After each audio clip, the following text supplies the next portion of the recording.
control the cover boundary. At last the time has come, this is a cricketing emergency. Hear this call to arms for every cricket revolutionary. Take up your bats and stumps for the test match insurgency. At first they tried to silence us, but we would not be silenced. They threatened us with lies, so we threatened them with violence. Che Guevara, Sangakkara, Joseph Stalin, Douglas Jardine, Robespierre, Darrell Hare, Vladimir Lenin, O'Brien Kevin, guerrilla cricket. It's not about the winning, it's about how many rules you break. Even in cricket commentary, this is the best advice to take.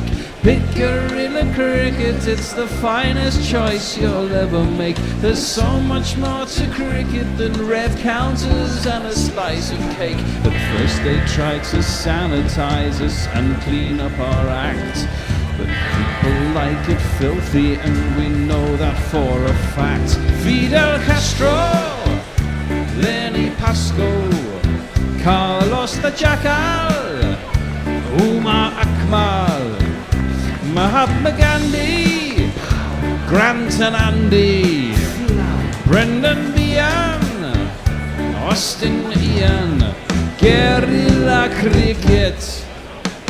Stick with us, cause you know we're not the kind of thing that you see on the TV and the radio. So vive la revolution. First they tried to buy us, but we would not be bought. Okay, we were, but then we ran away, and we will not be caught. We would not give up the ghost when they left us all for dead. They decapitated us, but we just grew another head. Chairman Mao, Jamie Howe, Ho Chi Minh, Asif Din, Václav Havel, Graham Saville, No Surrender, Percy Fender, Che Guevara, Sangakkara, Joseph Stalin, Douglas Jardine, Robespierre, Darrell Hare, Vladimir Lenin, O'Brien Kevin, guerrilla cricket. Game 2 of doubleheader Sunday, and thanks to Chennai Super Kings beating RCB by 8 wickets earlier, it is top v bottom. The Mumbai Indians thumped Chennai Super Kings by 10 wickets a couple of days ago. And since their opening day loss to Chennai Super Kings, the only other 2 games they've lost have been through super overs. Even the loss of Rohit Sharma couldn't slow them down the other day. For Rajasthan, Rahul Tewati has pulled off a couple of astonishing burgles and heists. Jofra Archer's been brilliant, but the batting has misfired badly. Can they pull it out of the bag and keep themselves in the playoff hunt against the defending champions? Hello and welcome to Guerrilla Cricket's coverage of IPL 2020, the second of today's games, the second of this double-header Sunday between the Rajasthan Royals and the Mumbai Indians at the Sheikh Zayed Stadium in Abu Dhabi. I am Nakulem Pandey. I will hand over to our crack crew in just a second, but first toss and team news from Abu Dhabi. The toss is that Kieron Pollard, who is captaining the Mumbai Indians, has won the toss and is going to bat. You heard me right, Kieron Pollard, who captained the other day against CSK, a very successful captain, of course, in his own right, not least this year. Rohit Sharma has not quite recovered from his hamstring injury, so Saurabh Tiwari keeps his place, and Ishan Kishan will continue to open. They do make one change, though, and it's a change of Australian fast bowlers who can hit the ball quite hard. James Pattinson, who was very impressive in the early part of the tournament, comes in for Nathan Coulter-Nile, who has struggled for penetration throughout. Rajasthan Royals are unchanged in terms of personnel. It remains to be seen whether the much heralded switch of Butler back to opening and Stokes to the middle order will happen. We don't know whether that is the case as yet. So Rajasthan line up with While it's carded as Robin Uthapar opening with Ben Stokes, it remains to be seen whether that is the case. Sanju Samson, the wicketkeeper, Stephen Smith, the captain, Joss Butler carded to come in the middle order. Also interesting that Sanju Samson's taken the gloves in the last few games. Rian Padag, Rahul Tewatia, Jofra Archer, who has been, for my money, the bowler of the season so far, Shreyas Gopal, Ankit Rajput and Karthik Tyagi. So no Jadev Nadkut still for the Rajasthan Royals. For Mumbai, Quinton de Kock and Ishan Kishan, double wicketkeeper opening pair. Surya Kumar Yadav, Saurabh Tiwari, who continues in the absence of Rohit Sharma. Then the power pack of Karan Pala, the skipper, Hardik Pandya, Kronal Pandya, James Pattinson, and then Rahul Chahar, the leg spinner, and Trent Bolt and Jasprit Bumrah, who've been brilliant at top and tail of the innings. That's me done for just a few minutes. I'll be back in actual ball by ball for overs 6 to 10. But for the first 5 overs, we'll hand over to Nestle Boy reading your tweets, Tony Bishop on ball by ball, and returning as a special guest summariser, Monty Panesar. Yes, indeed. Welcome back. Welcome, of course, once more to Monty. Hello, Monty. How you doing? Yeah, good. Thank you. Thank you for continue to inviting me on Guerrilla Cricket. Oh, delighted to have you with us. And of course, Nestle Boy, who we worked out earlier, is in Chicago today. Took a bit of lateral thinking to work out that was a lake rather than the sea. Well, Monty, last time out, Mumbai Indians beat the Royals convincingly enough by 57 runs, 79 for Yadav, not out, 35 for Sharma. Joss Butler playing a bit of a lone role for the Royals with 70. How do you see this one going today? Yeah, look, I think Mumbai Indians, want to continue to be, to get back, winning again, and they would want to, beat Rajasthan Royals. It's one of them ones really, where Rajasthan Royals continue to, I'm sure even if they're in a winning position, they'll find a way of losing the match. Once you, as the team, you find ways of losing. They would probably want to, get out of that rut. And there'll be some teams, like Rajasthan Royals, Chennai Super Kings, who are bottom of the table, but want to build for next season. So. It's not just, we give up. It's about, okay, what can we get out of the game? And if we can win, great. But if we're in a position where we're not, we don't win, at least, we see some improvements, from Rajasthan Royals. Obviously, Mumbai Indians look like the favourites to win this game. We've seen a few upsets. Well, we saw one probably earlier this morning, I think. The Chennai Super Kings, traditionally done so well, haven't they? Been poor this tournament, but... they chased down with ease the total this morning against the Royal Challengers. I had a question for you actually, Monty, about form and life in the bubble. Owen Morgan has said he wouldn't be at all surprised if players came and went, didn't go on some tours, etc., given the extra stresses of bubble life. I was wondering, if you're winning, is it easier to keep winning it, and are losing ruts potentially harder to get out of when you are so entrapped, as it were, into that kind of artificial bubble environment, do you think? Yeah, look, we'll give you an example of the game. Yesterday, Punjab Super Kings had won 4 out of 4, and they seemed to find a way of winning. They were completely out of the game, and then suddenly, they picked up 7 wickets out of nowhere, and I think that's when teams are winning, they just find a way, to win games. And Rajasthan Royals, on the other hand, are actually finding ways of losing games, even if they're in a winning position. And it's, performance is very much a habitual kind of like, trait. If you players, like Chris Gale, big characters, when a team's up against it, he'll be like saying to the guys, "Come on, let's win this game. I've done it for you guys. Now you guys do it for me." And that's what happens when you're in a team. When you have big characters in a team, they seem to lift other players, and that's what Chris Gale has done. Since he's come back, he's really lifted the Punjab Super Kings, and they seem to find a way of winning. But since Ben Stokes' arrival, kind of feels like Rajasthan Royals haven't really, won, the game of the impact. I think that what they want to see. Perhaps a case of too much expectation. Do you think, loaded upon one individual who, after all, has had a very trying personal time?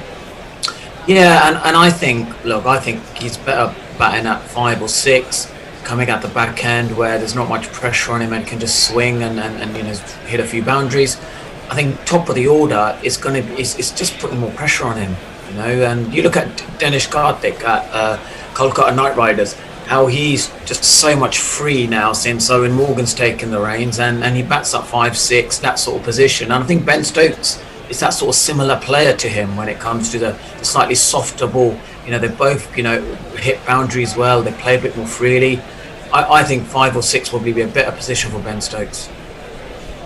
You mentioned you mentioned Chris Gale there. Could you put perhaps in a different way, of course, Imran Tahir in a similar category? We watched him this morning. A win for the Super Kings against the odds. He came into it late. And he seems to have helped them effect a change around in form. Same thing was true for Chris Gale. Do you think there's a reason why the older, more senior campaigners have sort of come to the tournament late in those couple of cases? Yeah, look, Punjab were so close in the first 5 to 6 first 6 games. There were a couple of results went their way. I'm sure they would have been top of the table. And part of their game plan must have been that we're not having Chris Gale for the first few games, and it went well. They were very close, and then they made a decision. They when it comes halfway, you kind of think, can we get to the tournament without Chris Gale? That's what Anil Kumble was probably asking himself the question, and he knew that actually we need to bring Chris Gale back. He's a game changer. If he can win us a couple of games, suddenly we're back in there. And in fact, it's been 4 out of 4, and completely changed the season for Punjab Super Kings. So it's this is what experience does. I think every team should have that sort of experienced player in the team, and it's proven that it does. They can help you to turn around games. Big characters lift the whole team, and that's what Chris Gale has done. Very much so. Well, speaking of experience, thank you, Monty. Coming to the crease, of course, is a man who has plenty of it in Quentin de Kock. We were going to jingle him up, and then I looked up, and Nakul has deserted his post. But Ishan Kishan is the other opener. Strike rate of 136, left-hander. No surprises who has the ball in his hand for the Royals to open. It is, of course, Nestle, all the way from Chicago. He's doing his best to provide the jingles. I can only guess we might have some technical issues that Knuckles had to go and address. He's not normal. Now that's the bear. The bear, is gone to the beer fridge or trip to the woods. But in Knuckles' case, it probably is a genuine technical reason. He's back anyway. We're waiting for some jingles, Knuckle. Where have you been? He's adjusted his man bun. Well, that could take a while, of course. We are going to get some jingles. Break your helmet, break your heart, hotter than lava, cooler than Bogart. In your face, at your stumps, on your toes, on your mum.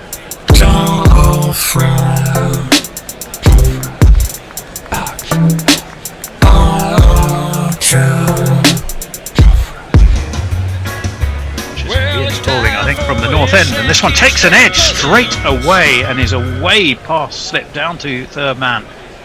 It will get the Indians off and running with a single for Kishan, but not Monty, the most convincing of shots, I don't think, was it? No, it kind of reminded me of David Warner when he got him out. And Ben Stokes took that fabulous catch. The same reminders of Andrew Strauss during the 2005 Ashes. That one-handed catch, and I thought, well, this is deja vu. First ball, deja vu all over again. Gets Kishan, but probably would have gone to third slip that one. Yeah, it would. We're going to jingle up someone else. Knuckle is waving now. Quentin de Kock has a name you can mock, but he's really quite useful at cricket. I have heard that he can open the bat even if he's not keeping wickets. Well, indeed, Quentin de Kock. Kishan already slightly streakily up and running. Quentin de Kock just steers that to square leg. There won't be a run on that occasion. None. No wickets for just the one so far. 2 balls bowled. Monty, you were about to say something there. Yeah, they're both similar players and similar stature. You know, if you know, this is going to be a good chance for Rajasthan Royals to get a couple of wickets. You know, if they get their lengths right. Well, Jofra's been remarkably consistent. I think, is it 15 wickets so far in this tournament? Although I don't know where you are, but I've lost all kinds of my pictures entirely, which are now coming back. So I can tell you that was a dot ball, but how it came about, I can't tell you. But it means de Kock is still on strike, and whatever Sky did, that they have done, and it's we're back in decent order again. Yeah, Jofra Archer, 15. He's taken 1/3 of the Royals' wickets so far, 45. 11 of those 15, I think, have been top order, the top 3 batsmen. This one, though, de Kock is no respecter of that reputation, because he has hauled this away over mid-wicket. Up go the umpire's arms, and it's one of these. Let's talk about 6. Let's talk about 6. Let's talk about 6. Let's talk about 6. Ulhas Gandhi put his arms high above his head, 82 metres, and the left-handed de Kock, well, he's just swivelled on that and hauled it. Jofra Archer throws his head back in exasperation. Maybe a little bit short, but fully got the treatment, and well and truly gets the Mumbai Indians up and running. Al in the green room speculates that possibly the next ball might be a shorter one. And, I wouldn't be surprised. Would that be your thinking, Monty? Jofra doesn't take kindly to being belted over the mid-wicket boundary, does he? I don't think any bowler would when he bowls 150 kilometres. I think that definitely will be shorter. But if you look at his strike rate, it's above 200. Yeah. Oh, yeah. As well, if he drops it short. That is very true. And that one, well, what a response that is from Jofra Archer. He has knocked out the off stump of Quinton de Kock. Seemed to keep a little bit low to me. It was quite full. And de Kock, I'm afraid, has reaped the vengeance of Jofra Archer, who has immediately taken his wicket. Yeah, that's a brilliant bowling there. Oh, it swung, didn't it? Oh, he played it. It got a big inside edge, actually.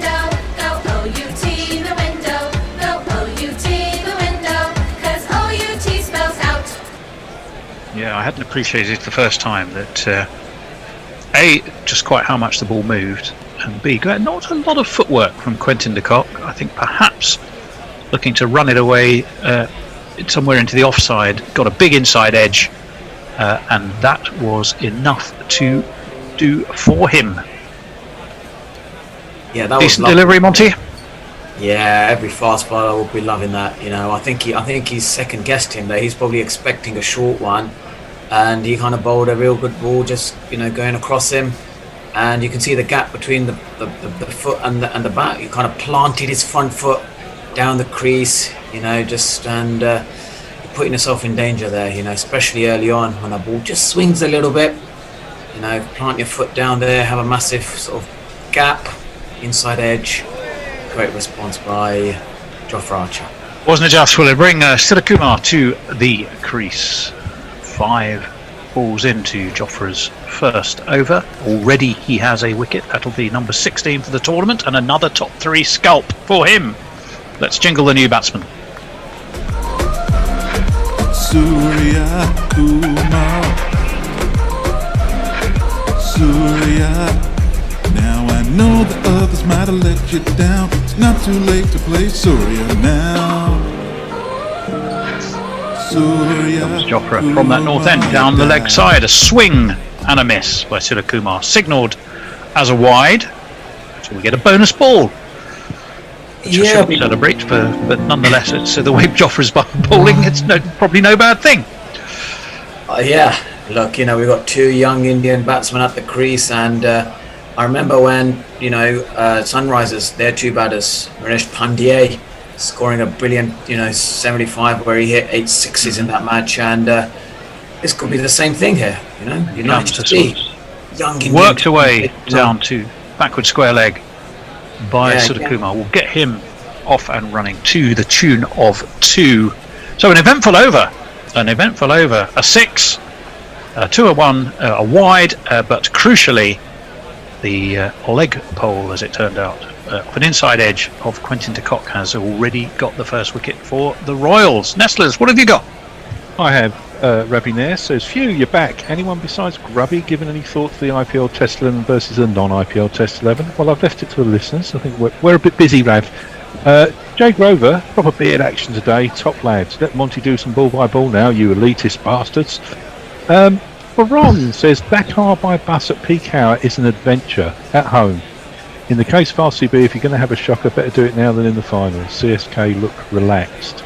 Can Rabada, oops, sorry about that. Can Rabada, 23 wickets, set a new benchmark? The record is 32, but by who? Oh, that's a good question. We'll be able to look that up. It's going to be Ankit Rajput who will jingle up after his first delivery. Right arm over, forward comes Ishan Kishan away into the offside. There is no run. Here's his jingle.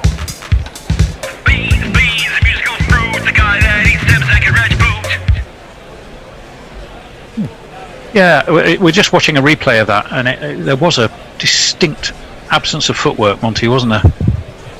Just stayed rooted, didn't he? Yeah, he just planted his foot down, down the line, and premeditated. He's premeditating there. Rajputin again, that's down leg. A swish from Kishan, I'd imagine that'll be a wide indeed. It is. Not the finest delivery from Rajput. There's some bigging up of the Sports Gazette tweet to Monty on Radio Punjab yesterday. He's everywhere, they're saying. And there's the St Mary's connection going strong with Nakul Pandey. Oh yes, of course. We do have a strong St Mary's connection, I'm delighted to say. Kishan stands ready. And that one is also an inside edge. He, on the other hand, has more fortune than did Quentin de Kock. Possibly not quite the same pace from Rajput. Inside edge, and down to the boundary it goes for one of these. It's Nissan She. It's Nissan She. No wicketkeeper in the world could have got close to that, Monty, could they? Goodness me. It's a big inside edge. Yeah, it just seems like the Mumbai Indian batsmen probably end up getting up chopping on. Indeed. That one is straighter and fuller and dealt with respectfully indeed by Ishan Kishan to push it back to the bowler. So he's ridden his luck a bit. Luck that Quentin de Kock didn't enjoy. The ball not so wide and probably swung though slightly more from Archer that got de Kock than did that ball from Rajput to Kishan. 15 for 1. Get Rajput in again. A cut from Kishan, but cut straight to cover. He looks a tad annoyed with himself. Didn't really time that. And indeed, there was no run. So a decent start, but that wicket will not please the Mumbai Indians. The most wickets in an IPL season, 32 by DJ Bravo for the Chennai Super Kings 2013. This one is pulled from Kishan through mid-wicket. There isn't a man there. It will be 4 more. Goodness me, he crunched that.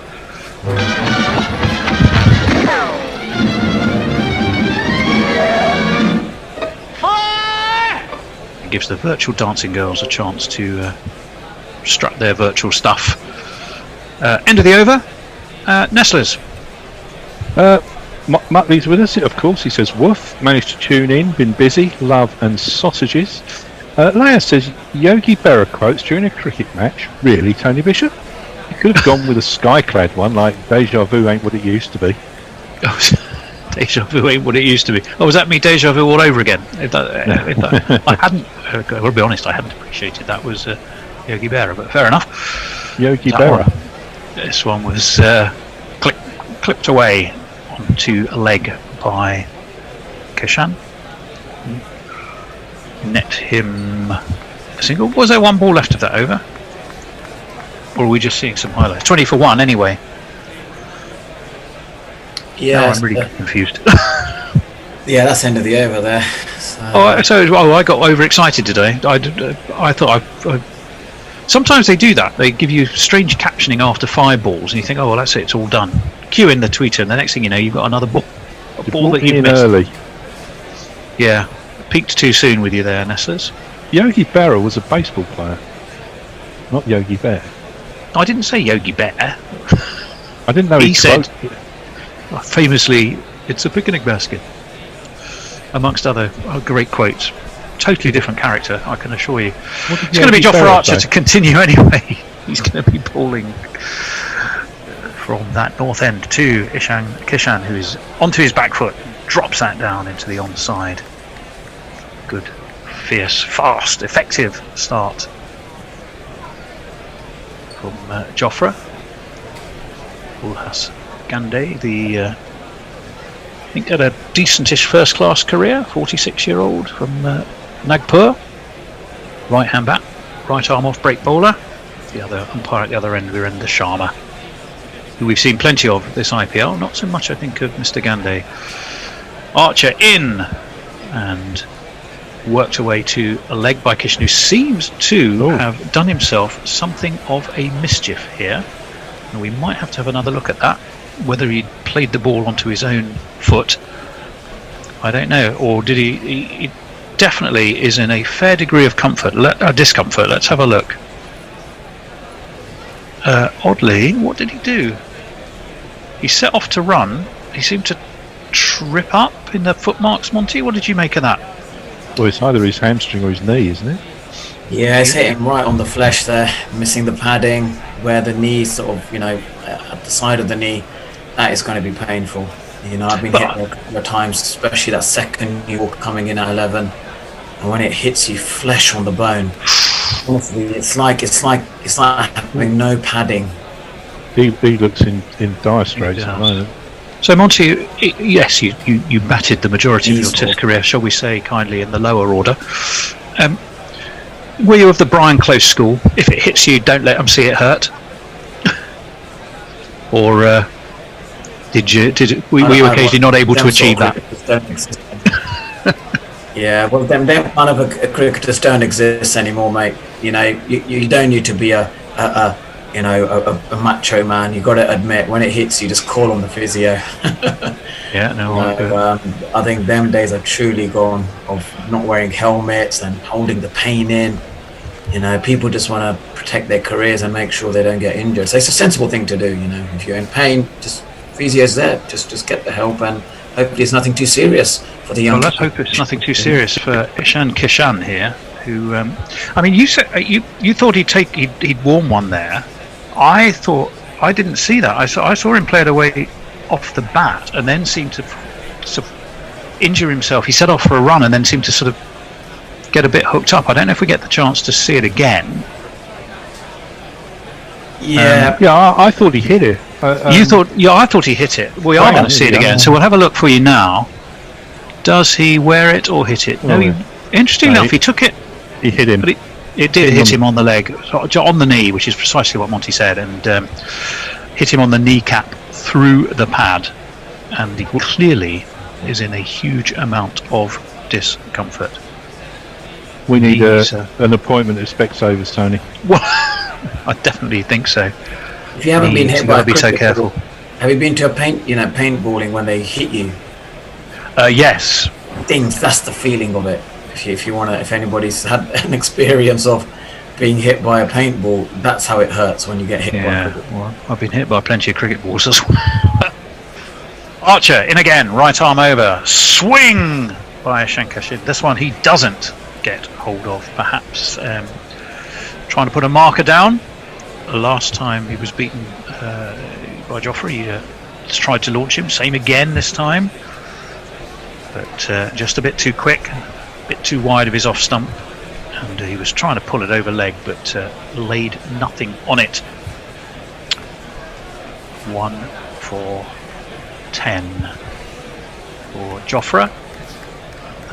One crucial wicket though of Quentin de Kock, inside edged onto his leg stump. Archer in again to Kishan. That one again is short. Kishan rocks out the way. Jofra's got a little bit of spite about him at the moment, don't you think, Monty? Yeah, look, if I was a fast bowler, I will have my tail up. I would actually look to hit him again. You know, this is cricket. This is not just a gentleman's game. When you get hit on the bone, you want to hit the batsman again. You want him out. You know, you're basically telling him, if you're going to stay there, I'm going to hit you. If you don't want to get hit, then get yourself out. That's the fear you want to put into young Kishan. Well, I like that philosophy, and it reminds me of a question I wanted to ask you, actually, which I'll probably send your way just after this delivery from Jofra. 2 slips now. This one is, though, well played, in fact, guided backward a point. And Kishan will take a single and probably be glad that he did. So it's a very quick one for you to think about, Monty. It's quite interesting having Steve Smith and Jofra, of course, on the same side. When you have switched from being enemies, especially where you've, remember he put Smith down, out for concussion at Lord's, famously, remember. And then you're on the same side. Does that affect at all the dynamic when you move from being opposition to teammates, do you think? Well, there is a hint of, obviously, jealousy, you know what I mean? And that's something that they're trying to obviously disguise. Oh, sure. Person's natural character is to actually, you know, he hit me on the neck, I'm going to make sure I get better of him. And when they are playing together, yeah, there's always going to be a reminder of that. And but it sometimes, you know, you're trying to get the best out of each individuals. And there's always a lot of competition. You know, people are naturally competitive. That's human nature. You know, I want to be the best I can be. I need to, you know, make sure all my skills are of the best it can be, and I'm, you know, going to be very competitive about it. And that's good. It's healthy competition, and hopefully it's getting the best out of Steve Smith. You know, when he's training in the nets, well, hopefully he's probably, you know, if he's facing Jofra Archer, you know, he's becoming a better player from it. That's what you want, ideally, healthy competition. Rajput to continue. And that's a huge shout from Rajput, who emphasises, if you will, the appeal. Steve Smith thinking hard that they might review this. It looked a pretty good shout to me. Steve Smith undecided. We were talking about him and his relationship with Jofra there. Not that will affect his thinking on this occasion, and it looks to me. Well, when he's taking wickets, I'm sure, you know, he's not reminded of the bouncer, you know, on the neck. Well, the other thing you might well be thinking if you're Steve Smith is, well, thank God I don't have to face him if he's actually on my side. So there might be a bit of relief involved in that, I would imagine. Let's just have a look at that LBW. That was a decent shout. I think possibly pitched outside leg, and I think that might be what saved him, and I suspect that is what Smith is signalling. In comes Rajput. Bat on this, dropped on this by Kishan, away 2 point, and then we'll get another single. Brings Surakumar on to strike. 26 for 1. 2 balls into the third over. Good, lively, aggressive start by the Royals bowlers. Crucial wicket for them, and it did indeed pitch outside leg, not by much, but the first replay I think told us that pretty clearly. Steve Smith was also being advised that, I'm not sure by whom, or perhaps he was asking Rajput if that's what he also thought. I'm not a fan of overseas captains in the IPL. We've only had, like, out of 12 IPLs, 25% victory chance for, like, you know, captains who are overseas who have won the IPL. That is fascinating. As this one is away down leg by Rajput, there will be, yes indeed, by Ulhaskam, he spreads his wings like a giant bird of prey. Wide. I have a question for that from carpenters jingle. From one of our tweeters after this over. Okay, well we can probably slip the questions in whilst we have a pace attack between deliveries. So let's have a look after this ball. That's down wide again,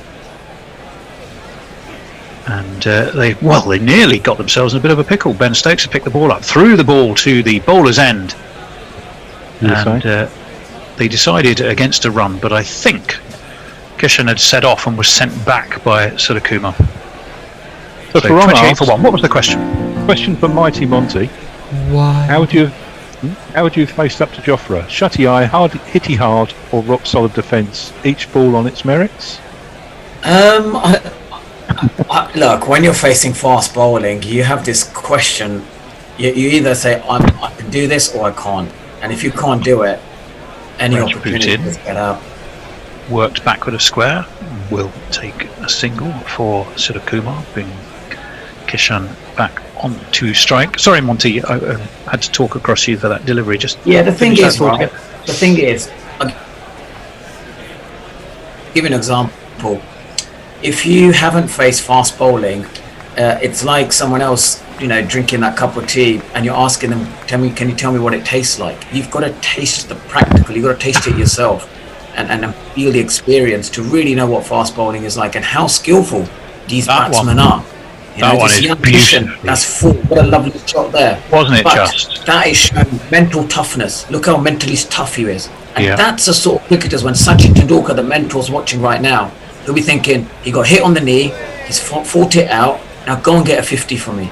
We just angled the bat delightfully there, didn't he? And guided that away backward a point for 4 runs.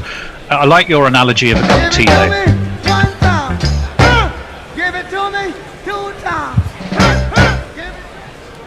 Rajput in again, and Kishan was looking. Well, I think he might have been thinking about trying to ramp that up over the wicketkeeper, and in the end, didn't lay anything on it.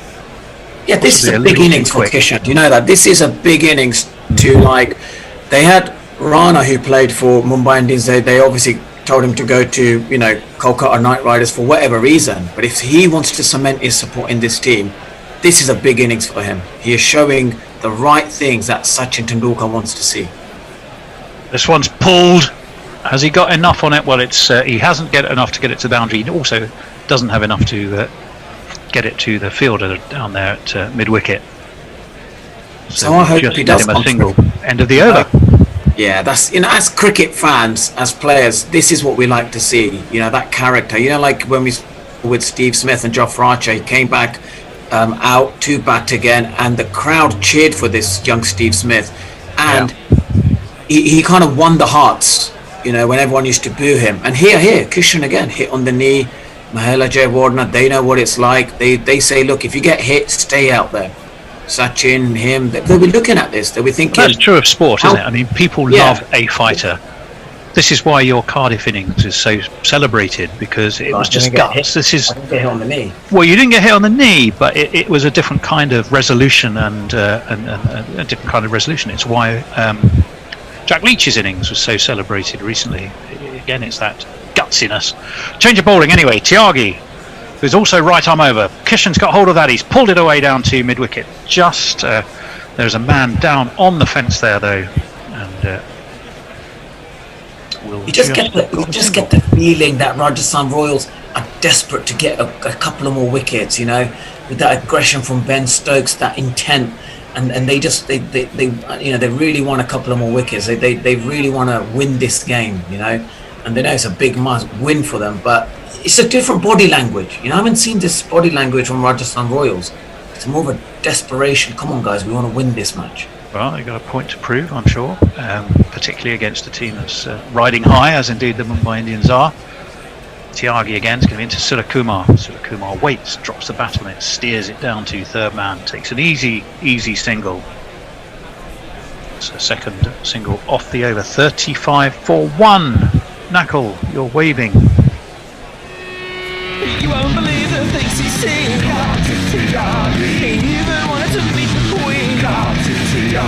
All that etiquette went over his head, so he ended up playing cricket instead. But it's true in sport. Everyone likes a fighter, and everyone likes a comeback. And in a way, I mean, cricket can be a microcosm of that. You get hit one ball and smack the next for 6. It's a comeback in microcosm, isn't it? This one is cut by Kishan, but straight to point. He'll be frustrated with that. I think having connected with it so well, I'm sure he would have wanted to see that speeding away to the point boundary. It didn't, and there was no run. But that's one of the beauties of cricket anyway. It's sport in a microcosm every time a ball is bowled. It's that's what it is. Contest.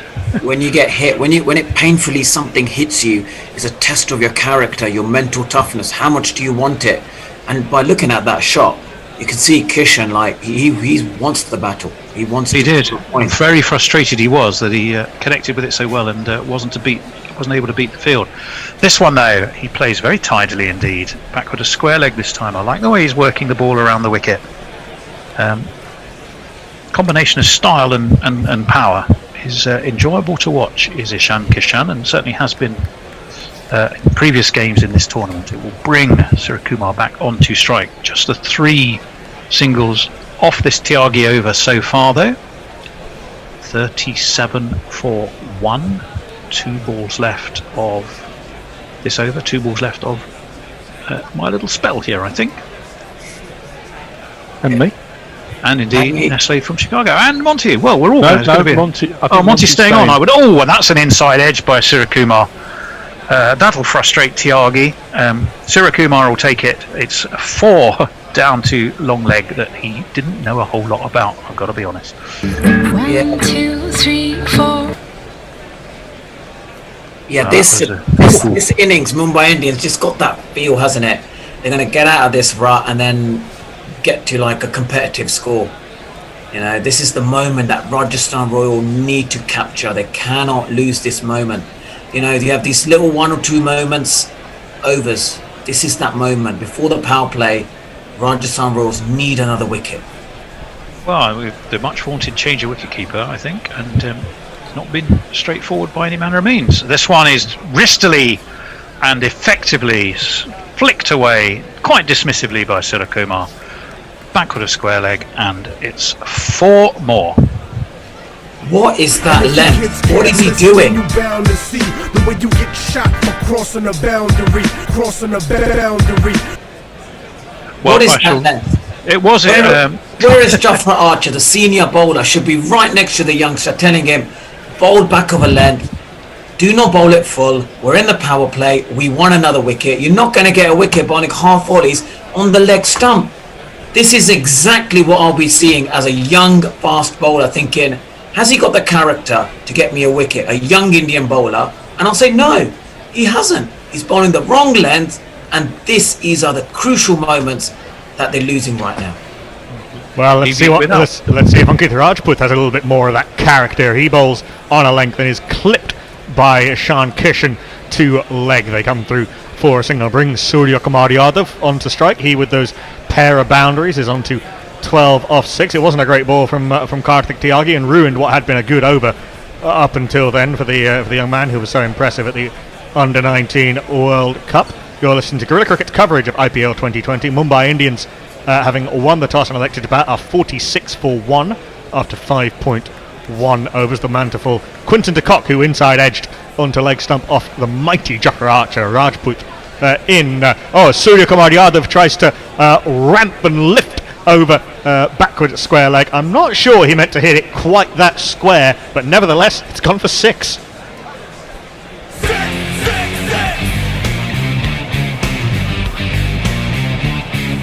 Really remarkable looking shot from Surya Kumar Yadav. I am sure that was intended to go over short fine leg. Instead he sort of got it on the top part of the bat and ended up spooning it over through backward square, but ended up going for 6. Monty, remarkable. I don't know how to hit that one. I can't explain that one to you because I've never done it, and I don't think he will ever do it again. Bowling cross seam on Rajput, the Liam Plunkett special, and it's pushed off the back foot into the onside. Jofra Archer, for some reason, deciding to parry it rather than pick it up cleanly, but it was always going to be a single. Surya Kumar again being very, very useful for Mumbai Indians, able to pick up the pace almost regardless of the situation and make up for the fact that Ishan Kishan is still trying to catch up after being tied down by Jofra Archer. I'm a little bit surprised we have not seen Shreyas Gopal yet, the leg spinner. I think the reason it went square was because it was offside. This from Rajput is a good delivery, tight to off stump, and Ishan Kishan slightly hurried by this and blocks back the bowler. There is no run. Ankit Rajput looks a little bit quicker than he was last year. A guy who's been around for a little while, Ankit Rajput, and I think it was a good pickup from the Rajasthan Royals. Picked him up from Kings 11 Punjab in the off season. He's not had a brilliant year so far Ankit Rajput. Only 2 wickets, and this is his 6th game, but I think he's a tidy bowler. He's in. That's a poor ball, though, short down the leg side. Ishan Kishan takes full advantage, and that is another 6 that barely clears the rope. Smack it in the air. Smack it in the air. Legs moving side to side. Smack it in the air. Smack it in the air. Smack somebody. If the first one from Surya Kumar Yadav was slightly lucky, and on another day Ankit Rajput could have picked himself up a wicket, that was a rank poor ball, particularly with short fine leg up. Yeah, just hit the bottom of the advertising hoarding, and Stephen Smith looks at Ankit Rajput as though to say, what was that? Last ball of the power play, better delivery, back of a length and angling into Ishan Kishan, who chops it out to backward point. There is no run. End of a decent power play for the Mumbai Indians. Well, a very good power play, in fact. 59 for 1 they are off 6. Ishan Kishan 26 off 24. Surya Kumar Yadav 19 off 8. And Monty, trouble for Rajasthan, but well, we'll go to some tweets first. Motley talking about, it was a good question by Tony. Not a fan of overseas captains either. Should India develop their own? Also, I wonder if playing on the same teams as international opposites, you lose some of the advantage you would have regarding bowling and batting tactics. Farong thanks Monty for his honesty and excellent answer regarding facing genuine pace. Jay Grover, Halloween week is starting tomorrow, and now I'm proper scared of Monty. And Leah, whatever happened to, yeah, you go ahead and bat, and then we'll clinically pace our chase. Yeah, Mumbai Indians aren't going to let it be quite that easy for Rajasthan Royals. Well, I was wondering where this guy had been, and here he is, first over after the power play. Hey, Shreyas Gopal's in. Hey, Shreyas Gopal's on. Hey, Shreyas Gopal. Bats and bowls. Mostly bowls. Shreyas Gopal has been a very good performer for the Rajasthan Royals over the last few years in this new, more exciting, less money-ball-y guys since they came back into the IPL. He bowls the first ball, which doesn't really turn, and Surya Kumar Yadav is cramped for room, and a bottom edge through the legs to short fine leg. There is no run. Monty, though, the loss of Quinton de Kock doesn't seem to have slowed Mumbai down. Well, in fact, since he's been hit on the knee, it's kind of like, Mumbai's favour. They're like showing a bit of fight, and they're probably, looking at Mahel Jayawardene thinking, well, I better show, have a bit more of a fight. And I think, as Gopal is in, leg break on off stump again, doesn't really turn, and punched off the back foot by Surya Kumar Yadav, to the man coming in from long on, single taken. Yeah, I think having a coach who's been a legend of the game yourself mentally, psychologically lifts you up.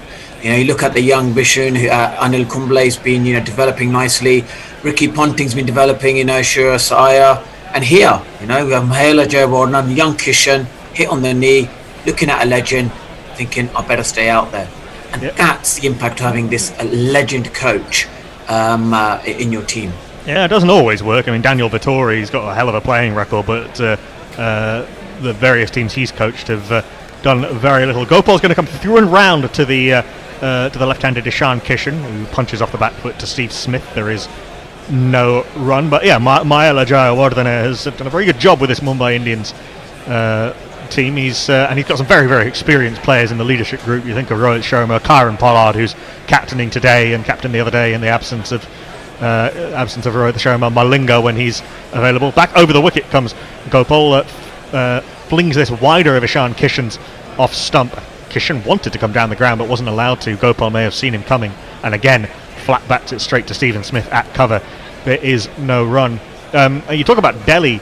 Last year, sort of Ganguly was involved with the team as a mentor. I was a bit worried actually that Gopal, come to that after this ball, as Gopal is in to Kishan, who drives down the ground for a single. I was a bit worried that Shreyas Iyer in his first full season as captain might be a little bit overwhelmed and sort of have his personality fade into the background with Ponting and Ganguly. But no, he's risen to the challenge really well. Yeah, he has, and that's a reflection on Ricky Ponting, the coach. He knows how to get the best out of people, and the structure's good. They've got Mohammed Cave, who's a keen, hungry coach, and there's Ricky Ponting, who's wealth of experience. This is tossed off outside off stump, and Gopal drives down the ground. Good over from Rajasthan's star leg spinner, just 3 runs off it. Mumbai Indians 62 for 1 off 7. Okay, let's see what we've got. From Leia, to be fair to Mumbai Indians, their regular captain is injured and Pollard is an excellent captain.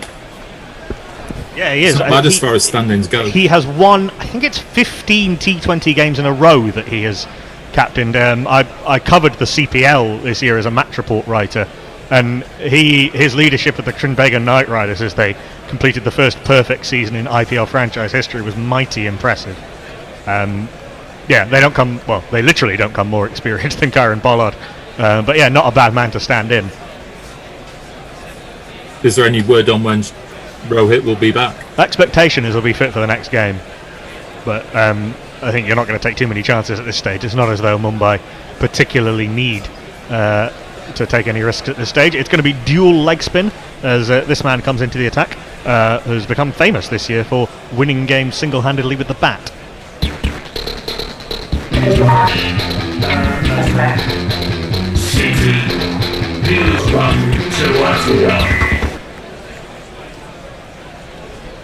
Rahul Tewatia, very much he's interesting. He's sort of a batting all-rounder, batting in the lower order. A very specific T20 only role as Tewatia is in, floats this up outside off stump, at the front of the hand. Surya Kumar goes inside out over cover. The man's going to come round. Josh Butler out there on the cover boundary, and they come through 4-2. I find it interesting that, having kept for most of the season, in the last week or so, Butler's been out in the outhood and Sanju Samson's taken the gloves. Monty, I'm trying to work out why Rajasthan made that call.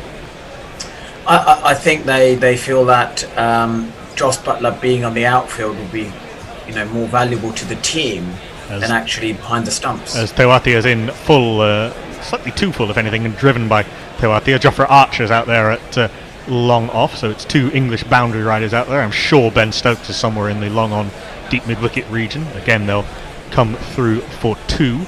Big ground, this the Sheikh Zayed Stadium in Abu Dhabi. A place you remember fondly, Monty. I'm trying to remember, actually, was that tour of the UAE in 2012. I'm trying to remember which was the game that you were left out for, stupidly. But you've had some fine success alongside Graham Swan in the UAE. This is tossed up from Tewatia, driven by Surya to Stephen Smith, and there is no run. You played here and took some wickets on that tour, I think. Yeah, it's it always takes on spin. I remember when we bowled them out here, actually, Pakistan, and then we got bowled out, skittled out very quickly. Yes, as well. Indeed. Syed Ajmal and all that.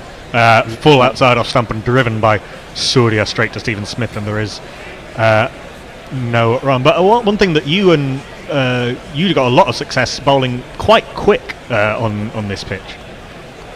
Yeah, it's type of UAE pitches where you've got to push the ball quickly into the pitch, and try and get wickets. And that's why I've been hugely impressed. With the likes of Rahul right now, who's got the courage to actually give it air, and he's not shy of try and tempt the batsman. Yeah, nearly tempts the batsers into a caught and bowled on that occasion. It was floated up from Rahul Tewatia. A little bit of dip when Surya Kumar nearly chips a catch back to the bowler. There is no run. Good stuff from the two leg spinners, Gopal and Tewatia. Just 4 runs off their first 5 balls of the over from Rahul Tewatia after Gopal went for just 3. Driven down the ground by Surya Kumar Yadav. 5 runs off the over. Good stuff from the leg spinners, and Mumbai Indians after 8, 67-41. Have to be a little bit careful that they don't fall into the just milk singles around trap that RCB fell into earlier. Well, yeah, we hope so. Otherwise, it's going to be, we saw how that negatively affected the setting of the total.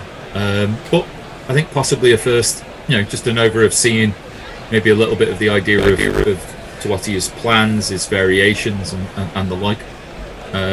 Hopefully, Kishan and both Yadav can kick on from the position that they're in. So. It's all in Mumbai's hands, but you can do so with a bit of confidence knowing who's behind you, in the rest of the middle order. Certainly, yeah. Saurabh Tiwari's been useful this season. A couple of decent innings at the start of the tournament, and then you've got the Pandya brothers and Kieran Pollard. This from Gopal, who's continuing, is out the front of the hand, and Surya drives off the back foot to cover. There's an easy single rather. Certainly, I think it would be given the power hitting that the Mumbai have to come. It would be criminal for Ishan Kishan and Surya Kumar Yadav to try and work singles around for too long. You want to give your power players a bit of a chance. This is a googly outside off stump, which Ishan Kishan goes back to and pulls with no real timing down the ground for a single. Stokes indeed coming in off the long on boundary. Has started bowling a little bit more through this IPL. Do you think Monty give Stokes a couple in the middle overs? Yeah, but he hasn't really been, he hasn't really kicked lighted up like we expect him to. But yeah, definitely be nice little change up. Down the track comes Ishan Kishan, goes against the breeze, which is swinging away or winding away indeed towards the mid-wicket boundary of it. He goes inside out, slices it up over backward point. Looked a little bit inelegant, but he knew where the fielders were not. 4 runs.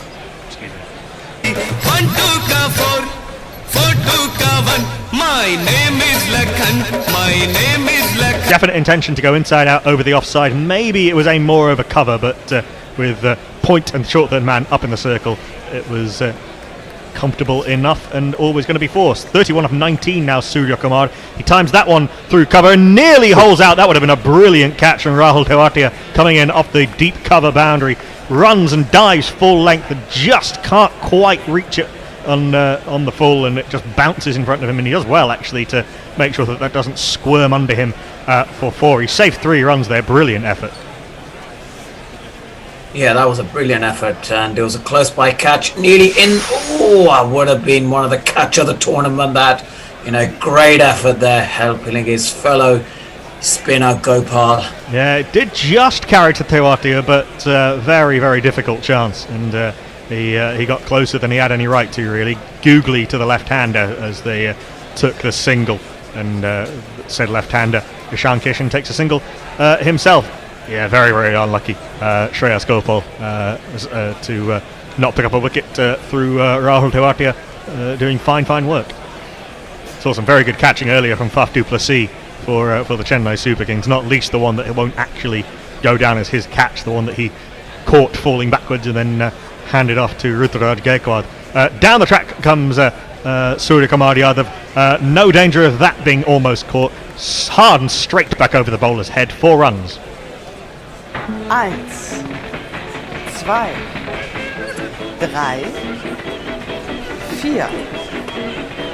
4. Lovely hitting from Surya Kumar Yadav, and that is 8, 9, 10, 11, 12 runs off the over. So Mumbai not falling into the just play the spinners around trap. After 9 at the timeout, Mumbai 79 for 1. Just one tweet to catch up with Jay Grover. Serious, I've never been coached in anything, let alone bowling, but Monty getting cross with me would proper cause the fear. Also, why is Vittori so DOS at coaching? It's weird. His RCB team were awful. His Middlesex team were awful. For Daniel Azura, for someone who had such smarts as a bowler, who managed to make a hell of a career for himself, and was such an intelligent bowler and such a very decent captain as well, for his coaching career to have gone quite so badly is really remarkable. I suppose, there is a teaching element that has to go into one element of coaching, not because captaincy is more of a telling job, I think, than a selling job, and maybe he's good at one and not good at the other. Unless you actually have the talent to be able to execute what it is that he wants you to do, then apart from that, then there's nothing doing. Well, the role of the coach is an interesting one in cricket. It's not like in football, where what the coach says goes. Everything's on the captain has the primary role. Monty, you played in teams that had very strong captain-coach dynamics, where both captain and coach were very strong characters. How did it work in the Strauss-Flower days?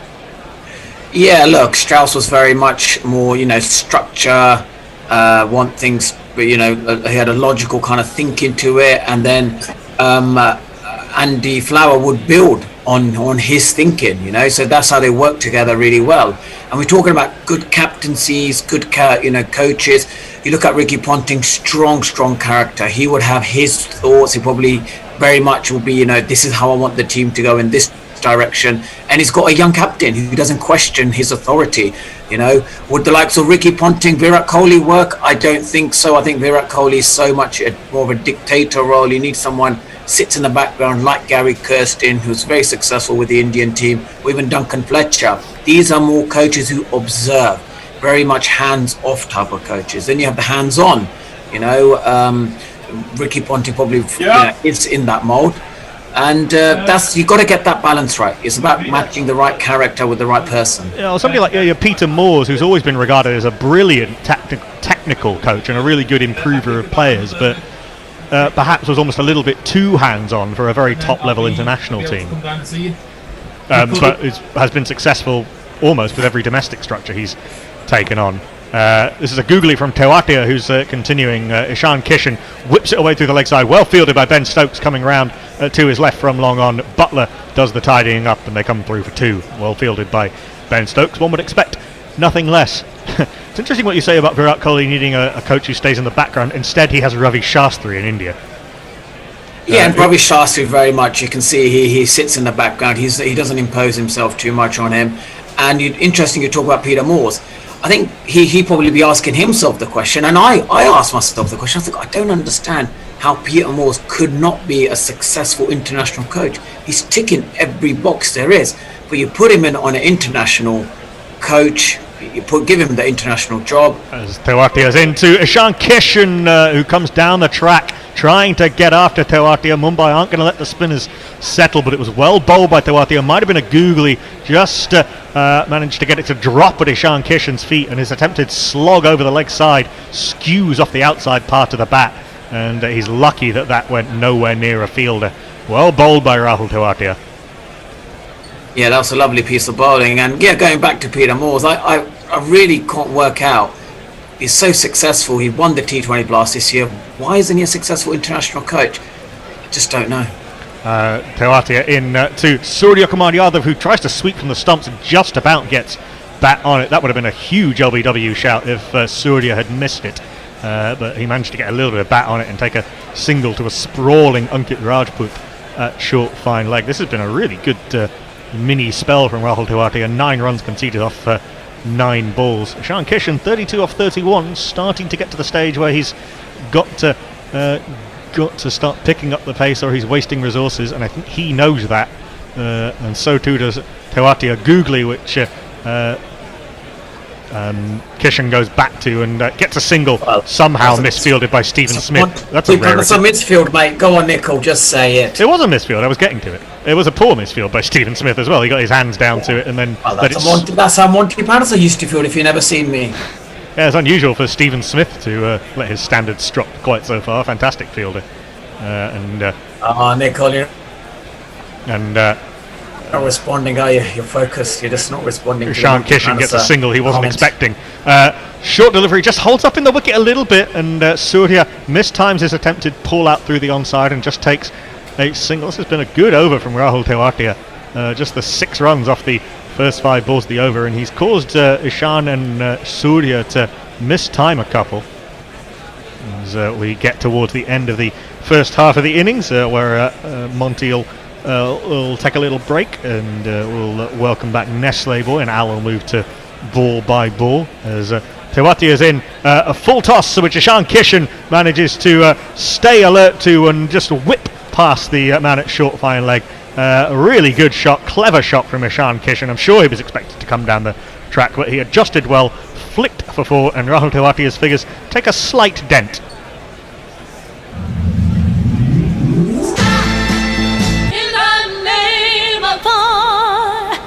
1, 2, 3, 4, 5, 6. Yeah, 10 runs off the over with that boundary, and things looking a little bit better for Mumbai Indians, who reach halfway at 89 for 1. Ishan Kishan is 37 off 33. Surya Kumar Yadav is 38 off 23, and Al will take you through the next 5 overs on ball by ball. We'll say thank you very much to Monty until the start of the second innings.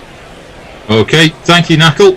Just one tweet from Jay Grover. I listened to BVS Laxman's autobiography, and he seemed to think John Wright got the balance right, but very much in the eye of the beholder, I think, that balance between coach and skipper. It's going to be Tyagi who's going to come back for his second over, for over number 11. And he comes in, that's down the leg side, and Suresh Kumar flips that to square leg, where the ball is fired in, only limiting the batsman to a single. Hello, Nestle. How are you doing?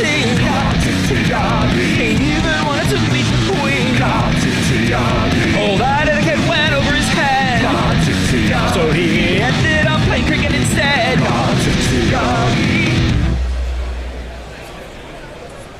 Yes, it is Tyagi.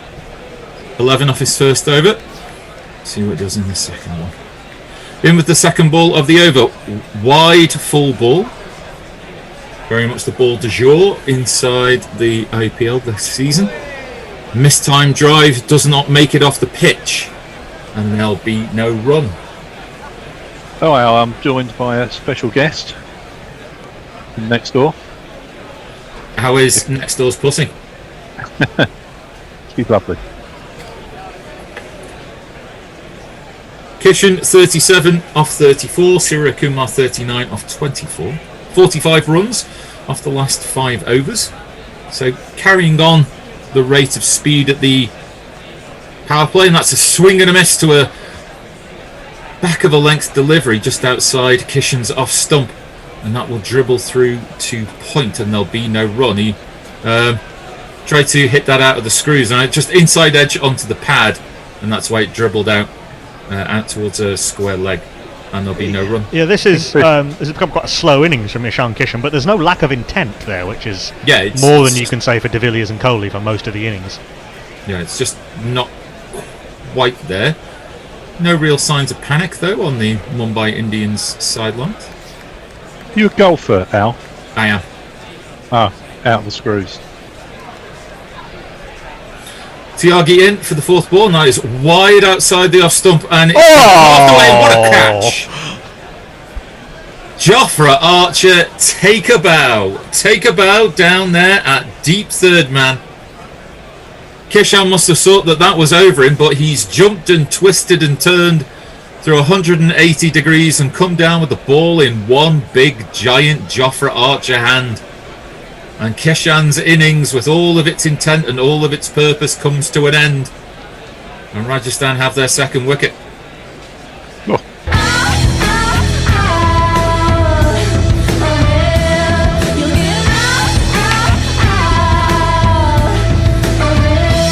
Absolutely fantastic facial expressions from Karthik Tyagi. Reminders of Stuart Broad when Ben Stokes plucked out that catch in the 2015 Ashes. Absolutely brilliant from Jofra Archer, making it look like it's the easiest thing in the world. Wonderful athleticism. And just the reaction was like, you've done what exactly? 90 for 2, the Mumbai Indians, after 10 overs and 4 deliveries. And it's going to be this man coming in at number 4. Every now and then, take solace in the charms of a player like Surya Tiwari. Tiwari is going to be in at number 4. Is only one of the Pandya No, both the Pandya brothers are playing. Surya Tiwari is in for Rohit Sharma, who's injured. Ishan Kishan went up the order. That is a deep middle order then in that case. Yeah, indeed. Pollard came in at 7, I think, last innings. In fact, he's carded at 7 today. I know that's possibly too low, but there you go. What do I know? Anyway, Tyagi's going to come in, having just taken his wicket. 5th ball of this 11th over, and that's again wide outside of some full-length delivery. And it's through Tiwari's defences and through to the wicket-keeper, and there'll be no run. What an amazing catch by Archer this was.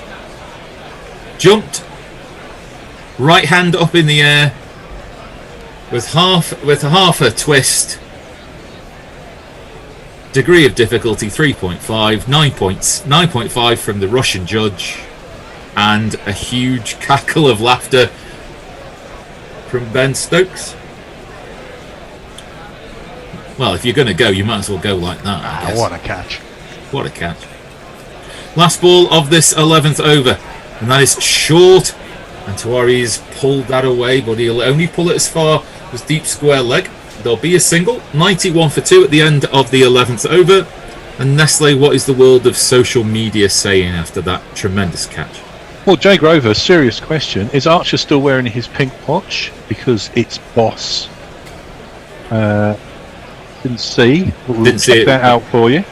Leia says, I pay good money to see a documentary about a season by a team captained by Kohli and coached by Ponting. And she says, look, Birak, we should really shut the fuck up, Benchot. There could be that. Doesn't necessarily need to be Ricky Ponting. Whatever's working is working, though, for Kohli and whatever coach he's with. So well, less so RCB in the last 2 years, but but yeah, I think that's probably more problems. Couple on YouTube, Haroon Sharif, Dandy Castro, loving Monty. Yeah, he'll be back. He'll be soon back enough. Yeah, he'll be back at the start of the second innings. And it's Tawati who'll bowl his third over, a full-length delivery which Tawari tries to drive, but Tawati is down and able to field off his own bowling, and there'll be no run.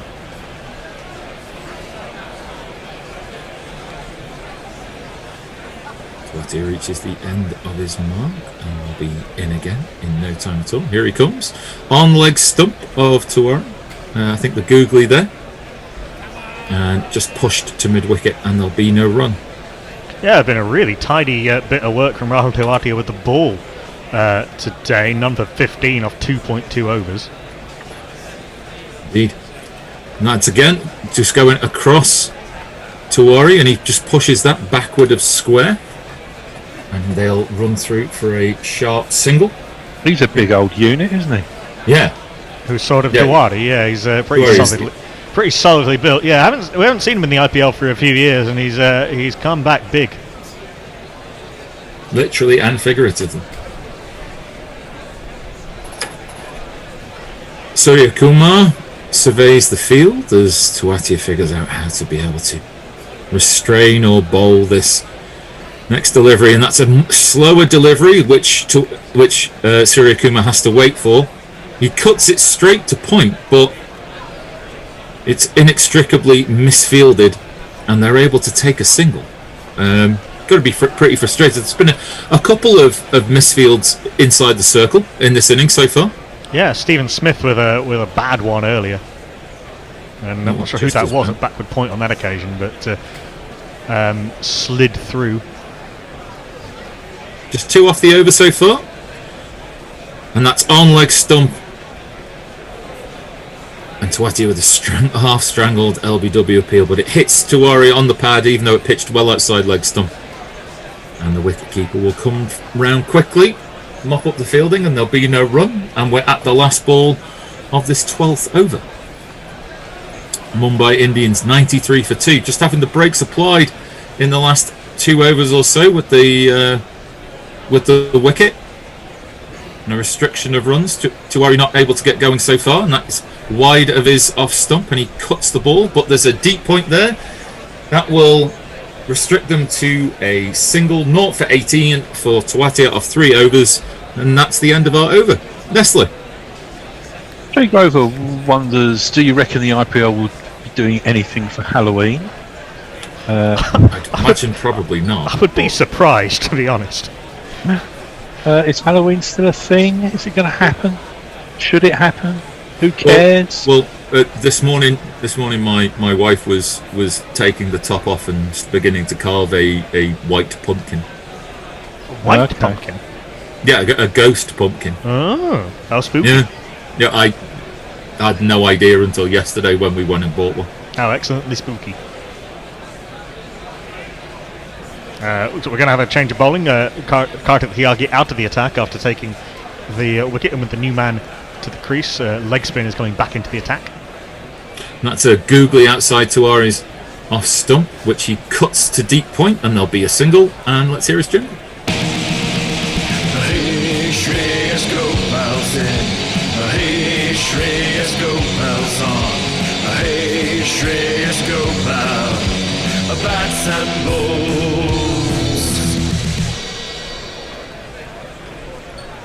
It is Gopal in his third over, and that's full length, but on Surya Kumar's off stump, and he cannot clear Ben Stokes at long off, right down his throat.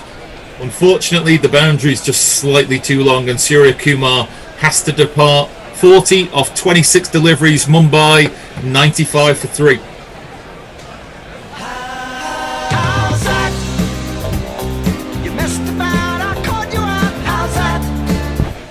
Golden bowling change. First ball back for second ball back indeed. In fact, for Shreyas Gopal, and a big wicket. The man who's set Surya Kumar Yadav. Yeah, as you say, he sort of didn't quite. There wasn't quite enough intent in the stroke. Really, he wasn't trying to hit it to six. All his body weight's going back. You know, and you would kind of want to drive the ball forward. Yeah, you see a lot of players when the ball's full sort of take a step back to try and get under the ball, but then, as you say, you've got to be transferring your weight through the line of the ball, and it's almost as though he wasn't. It was though he was just trying to play the stroke rather than hit it for six. Yeah. Nestle, so you know what I'm talking about from a golfing point of view, don't you? If you lean back as you're trying to hit the ball, all you're going to do is hit it up. Yeah, hit it up. Didn't hit it out. I mean, in that case. Oh, hello. Kieran Pollard's coming to the crease. Yeah, makes sense. He was he was underused last game. Yeah. Well, not last game because they won by 10 wickets, but the game before. Hey, how did you win? Sorry you can't get through. I'm busy watching Kai run Pollard, so I'll get back to you. Having successfully hit the bats of the Pandya brothers, Pollard emerges up the order and comes into bat at number 5. I think this makes some sense. It does. No. To be honest, there's no wrong way of doing it if you've got those 3 resources. I'm just mildly kidding about the idea. Pollard's just going to captain. It's like, right, I'm in. Look over there. Where? Oh, he's gone. Where's? So, 2 balls and 12 overs have gone. 95 for 3. It's all in the balance, but as you said at the top of the show, the bowling's not really been the problem for Rajasthan.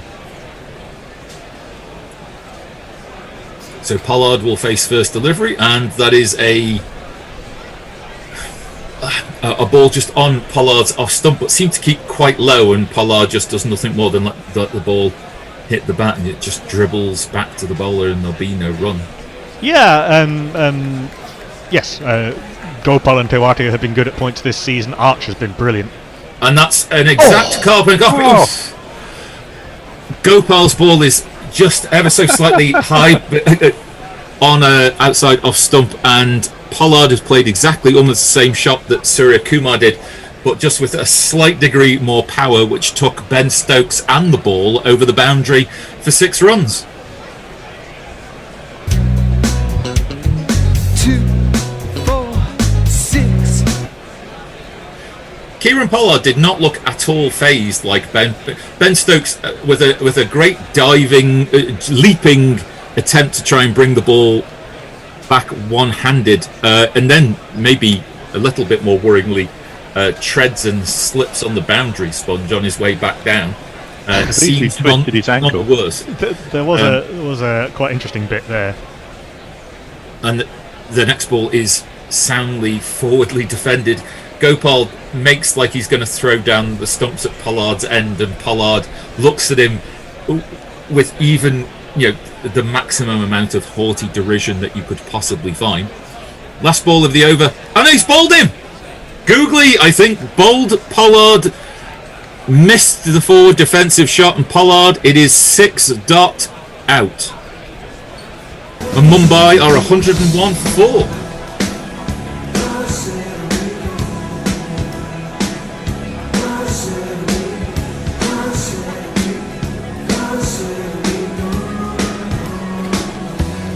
Gopal's had a lot of success with that quicker googly over the years. I remember him once getting AB de Villiers and Virat Kohli in the same game with it against RCB. It skidded off the wicket, and Kieran Pollard wasn't really in position to play any sort of stroke to it. Karen Pollard can look a little bit awkward when he's defending, and he, like Quinton de Kock, is gone for 6 off 4. Just a slight degree of shock, almost as if it was. He just almost forgot. He was so late on the shot. Just even a forward defensive shot. Nestlers, it's the end of the over. What have we got on the tweet side of things? On the Twitter sphere, Jay comes back about Halloween. Oh shit, it's UAE. Probably not. I had a good few Halloweens in India. Tiny wee green goods. Leia says maybe that coaching is what RCB's problem was all along. She just hire a yes man who's only there for the beer. Not sure Simon Katic will warm particularly to that description. Yeah. And Jay says, sorry Knuckles, some of the Tibetans and Indians I was living with culturally appropriated my Celtic holiday. I couldn't stop them. Very funny. It's not what cultural appropriation means, and you know it. Is it a Celtic holiday? Celtic. Celtic holiday? I think it's a sort of pagan thing, isn't it? Pagan, What's that? Halloween. All Hallows. Well, it's All Hallows Eve. November the 1st and 2nd are traditionally Roman Catholic feast days, so make of that what you will. It's Tuati who's going to come in. It's a full toss on Tuari's middle stump, and he will play that down to long on, and there'll be a single taken. And there'll be a new batter.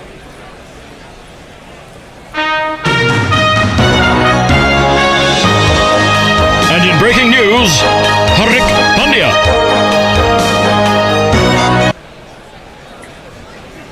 Yeah, Hardik Pandya to the crease. Yeah, Pollard doesn't look very comfortable, like you say, Knuckle, defending, does he? No, I mean, certainly not on that occasion. Like, as you say, he was just, as you said, Al, he was just sort of caught on the crease, and by the time he realised what was happening, it was too late.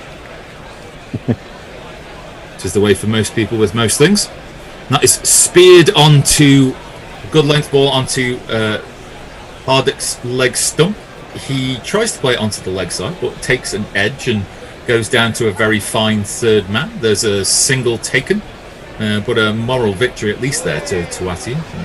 Not even on the side of the pitch that Pandya was aiming his bat towards. We are getting close to when Tao Gegenhardt takes to the track. That's on Tuari's leg stump, but he can't play that ball any further than Tuati running 4 steps forward towards his own bowling, and there'll be no run off that third ball of the 14th over. Mumbai 103 for 4. It'll be interesting now what seems like a good score at this point. Yeah, with the innings having gone the way it has, with Rajasthan really coming back into their own. And Tuari has gone down the track and he's played that ball square, and that has just bounced short of the boundary, just a 1 bounce 4 through deep square leg. The number of the day. Who could ask for more? The number of the day is 4. Well, kind of more deep mid wicket than deep square leg, yeah. Deep square leg. Yeah, good shot from sort of Tuari, using his power, using that bottom hand to whip it through the leg side. Found the gap as well, which is a sort of underrated part of that stroke. Absolutely. 5th ball of the over, Tuati is in, and that is on leg stump up going across Tuari. He tries to play that out into the covers, but it is fielded at a short cover, and there'll be no run. Last ball of the 14th over coming up. Last ball of Tuati's 4 overs. 0 for 24 so far. Done a fabulous job for Steve Smith and the Royals. Just pegging back the innings that might have been seemed to have been getting away from Rajasthan. That first 10 overs or so.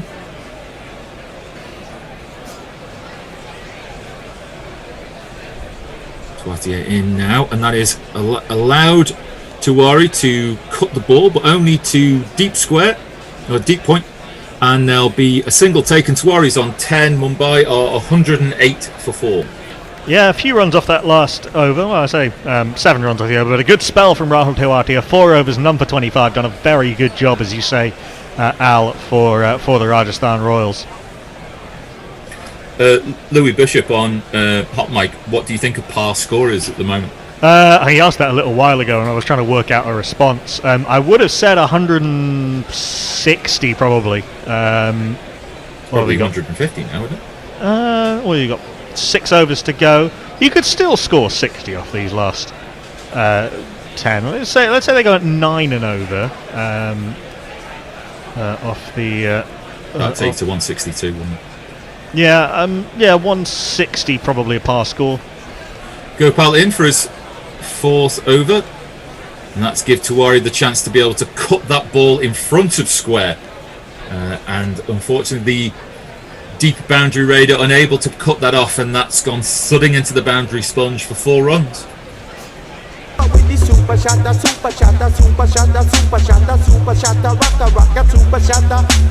Timed that very well, sort of, Tiwari. He's done well to put that so far in front of square. See how Gopal responds. Similar sort of ball, wide of Tiwari's off stump. Tiwari not able to drive the ball with quite as much vigour. Mistimed straight to Smith, but they're able to sneak a single. Mumbai will move on to 113 for 4. As unnecessarily we see a picture of Carr. Hardik Pandya has not had his particularly good year for the Mumbai Indians. He's not been at his anywhere near his best so far this season. He will face Gopal's next delivery. Just outside his off stump, he pushes it down too long off, and there'll be a single. Stokes will do the fielding. There's a quick change at the end of this over. I believe it's Tony coming on to do ball by ball. Yeah, Tony will take over some ball by ball. Al will move into the summarising chair, and Nesthers will read some tweets. Gopal with his figures of 2 for 28, with 3 balls of his spell left to go. When he pushes that wide of Tiwari, would have been a wide if he'd have left it, but he cuts the ball square of the wicket, and there is a deep point who will restrict everybody to the preordained single. Yeah, been a very good second spell from Shreyas Gopal. And again, the leg spinners have gone for 5 4s and a 6 between them. That is the googly again onto Pandya's pads. Pushes the ball, but mid-on will do the fielding, and there'll be no run. And there's just 1 ball left of this 15th over. 10 runs and over from here will get you 167, and that's pitched up outside the off stump, pushed down to long off for a single. Mumbai are 116 for 4 with 5 overs left to go. Nestle. Right. Jay Grover says, I've just nicked a pill and a gut rot to stop me arguing with Knackle because it's the holiday season and I'm chill as fuck. Sounds good. Good to know. Leia says, Sam Hain, 31st of October, is indeed a Gaelic festival. Sam Hain, also the name of the cricketer. Yeah. Extraordinary. So we're not now looking out for cricketers' names that might also be public holidays, are we? Because that might be a fairly short conversation, but you never know. Well, we asked her the question, and she said, yes, there are also probably 10,000 black and death metal bands of the same name. Ray Easter. Who said Ray? Sorry, Nestless. Very good. Sorry, I missed that. I read Ray Easter, which I thought was quite amusing, and then cut across you. Finish what you were saying. I finished. Oh, right. You just cut across me. I know. I just apologise. Bad radio. I did see that a certain Louis Bishop has been asking questions of us again, and I think I heard you answer about 160. Yeah. Abu Dhabi, after 16 games thus far, 162.5 is par. It was 163.69 13 games, 171.28 after 7 games. So you can see, again, consistent, not quite as extreme as Dubai, but you can see a dropping that. So anything around 160 to 165 is well and truly competitive. I think there is a little bit of familiarity. You know, we're at the point now where almost everybody's played everybody else twice. So the elephant of surprise is definitely missing now at this stage. Elephant of surprise. Yeah. Oh, I like that. It's like the elephant in the room. No, yeah. Boo! Yeah. A surprise elephant. No, well, I wonder what circumstances you'd ever be able to encounter a surprise elephant. Not that often, I wouldn't have thought. well, anything outside a zoo, I'm going to guess. In in Western Europe. Well, anyway. in Western Europe, yes, I grant you. You know, I mean, come Wandering on. up the Champs-Elysees, you're unlikely to meet the average elephant. I'd go along with that. The defence rests. Yeah. Tony, the defence rests. It does indeed. Not sure. I'm not really sure how else to respond to it. No, it's a bit of a ridiculous question. 116 for 4, 5 overs left. Current run rate 7.73 ish. If they kept that going, where would that net them? 7.73 times 5. 37. 37. That would leave them 151. 47. Yeah. So they're going to need to increase, but they have, of course, lost 4 wickets. So I would imagine probably at the moment the Royals will be happy enough. Another wicket or 2 in quick order would make them more so. 116 for 4. In comes Tyagi to bowl his 3rd over, and on the drive goes Hardik Pandya, and he pushed this really straight to mid-off. Jofra Archer doing the fielding there. Well, I think we did Archer, see earlier some catch by him, didn't we? Oh, absolutely! It was amazing. Leap, turn, twist, fall, all as quick as you like, all as graceful as you can. Amazing stuff. I think he's going to. I think he's going to bowl. The similarity to Ben Stokes at the Oval in the first game of the World Cup, did we?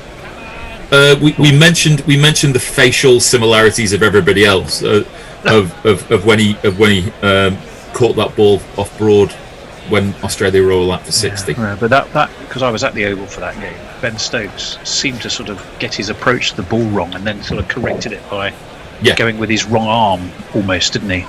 Louis was at that game. 2 of us were at that game watching that. It was. And it was some catch.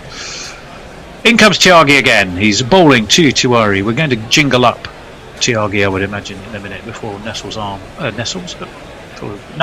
falls off. They take a single though, and we will let the waving, wafting Knuckle get his jingle in. You won't believe the things he's seen. He even wanted to meet the Queen. All that etiquette went over his head, so he ended up playing cricket instead. I think Archer's going to bowl overs 17 and 19, and I'm not sure who's going to bowl over 20. I think for Rajasthan. Well, that's a very good question. Definitely, Jofra's bowled how many? 2 so far. 2 so far. Yeah. So up his record of taking wickets of batsmen in the top 3. Pandya is going to be facing Tyagi, who is in. It's full. It's slightly on leg, and it's whipped away by Hardik Pandya down to deep mid wicket. They will take a single. It'll bring the stocky. Would you describe Sarab Tiwari as stocky? I think I might. Stout. He's stout. He's a stout fella. Phrase, stout. Stocky, solid, bustling. These are all names for. These are all euphemisms. He doesn't quite extend to portly though, does he? No. Oh God, no. He's too tall for that. But he's definitely stocky. In comes Tyagi again. This one's on the pull, and did he get a top edge? I don't think he did. Quentin de Kock went up behind the. It's not wide either. De Kock, what am I saying?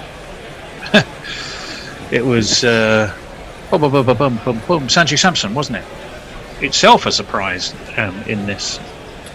Do you think a change is as good as a rest for Butler? Just like, well, I wonder if that's what it is. Just go and look at the outfield.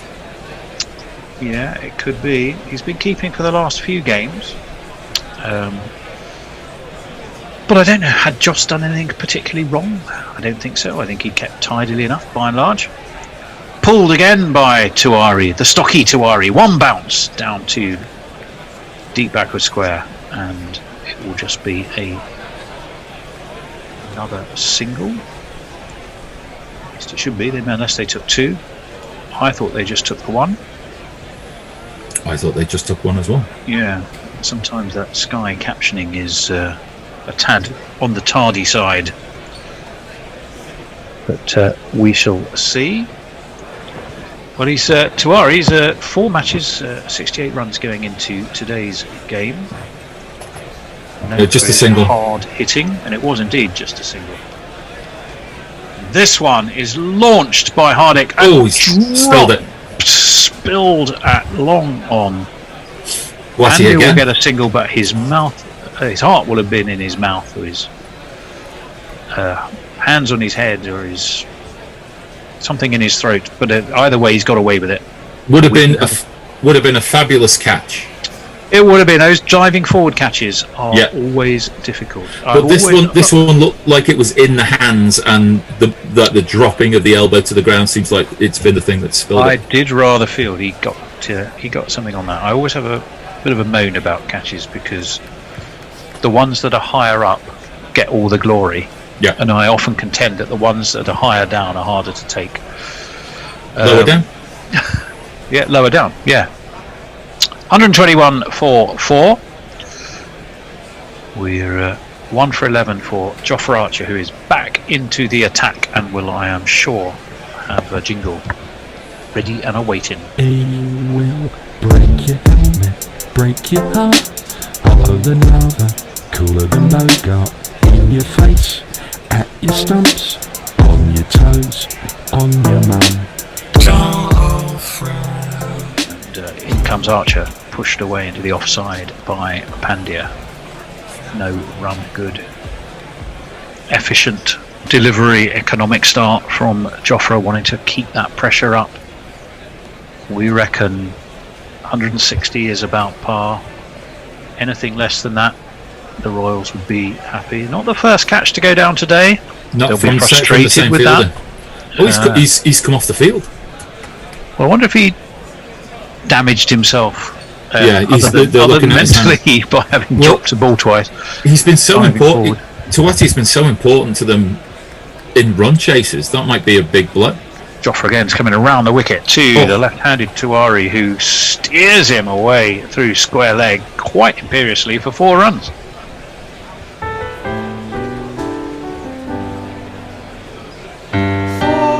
I'm not sure if that was an inside edge, Tony. It seemed like a very squeeze.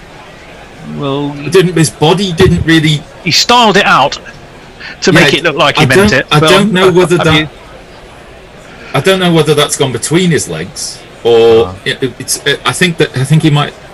So a short ball, do you reckon, from Jofra then? Possibly. Oh no, it's full. Yeah, I am not in the brain. I am not in the brain of Jofra Archer. This one was steered away down to mid-on. We'll get a single. We're going to have another look then, I think, at that shot. Yeah, it was a full Yorker, wasn't it, that delivery? Yeah, that wasn't the one we were discussing earlier as to whether he meant the shot or not. I thought he did. You felt he rather styled out a miss hit, but there we go. Archer, that's a full toss, and it's away down to Steve Smith, who's stationed at long on, I beg your pardon, long off. Get there in the end. 128 for 4. 7.68 is the run rate at the moment. They'll want to increase that in the next few overs. Never easy against fired up Archer, who's coming around the wicket again, and this one though is crunched back down the ground. That will go the distance by Tiwari. What a super shot that was. 1 2 ka 4 4 2 ka 1. My name is Lakhan. My name is Lakhan. Yeah, no problems there. I wonder though whether the other Pandya is going to be a better option in these last couple of overs, but Tiwari comes back and shows me that I'm an idiot by crushing that ball over the bowler's head. Well, he certainly crunched that away back down the ground, didn't he? Archer's in. This one's pulled by Tiwari. Has he got enough? Oh, yes, he has. It was all the way to backward square leg for one of these.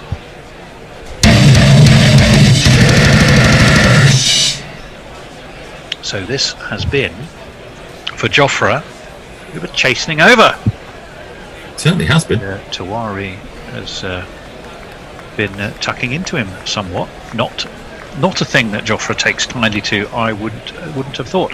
No. And in fact, the shortest ball probably he's balled that over was the one that got clubbed for 6. So True enough. other than that, he'd been balling fairly full, hadn't he? He had been. You're right there, Nestle. Yes, Nestlers, what have you got for us? Well, Teo Gegenhardt is currently 25 seconds ahead, and the young lad from Hackney is going to win the Giro d'Italia by the look of it. Stay on your bike, son. As long as he stays on his bike. Dorian Gray said, what a catch by Archer. Indeed. It was. Dorian They Gray. asked, what's the average elephant? What's the average elephant? And we replied, well, tusks and ears and that sort of thing, it's a trunk. Right. Who was the famous sculptor who was asked how he carved an elephant? But I remember the answer. I think it's more of a philosophical point, but it was what? A philosophical point. But I can't remember who it was who famously said it. But when asked how do you carve an elephant, he said, I take a piece of wood and I cut away everything that doesn't look like an elephant. which I always thought was rather a clever response. I just wish I could remember who said it. This one is Rajput, unfortunately, is wide of off stump, and Hardik would have had to have had elastic arms to get anywhere near that. He doesn't. It'll be one of these.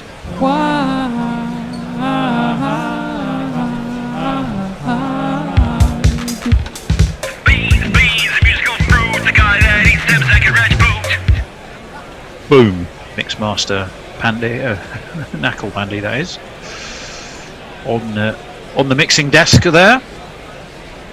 This one high over long on, and that's 6 more. They are pressing the accelerator here now. Oh, I say, chap, give me any lip. What a 6 that was. It did look for a moment like it was going to go straight down Long On's throat, and then it just seemed to stay in the air for just a couple of seconds longer than I thought. Had the hang time in the modern parlance. That one is also delightfully sort of squeezed away, really, by Pandya into the offside. There is a man down on that cover boundary, though. And just 145 off 27 for these two, going nicely. It was a full toss that was launched over there.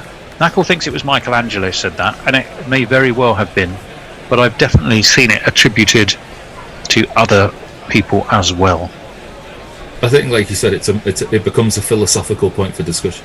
Michelangelo obviously was not carving an elephant; he was carving the statue of David. But there we go. The principle remains.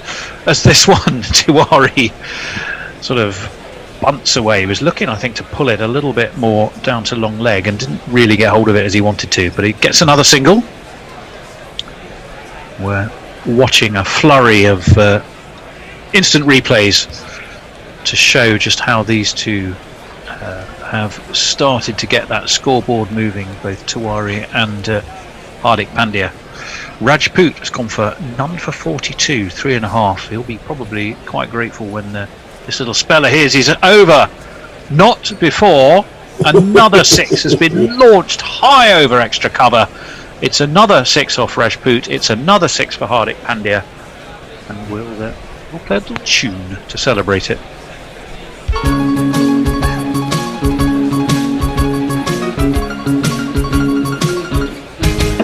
You came out of your hand and into my zone.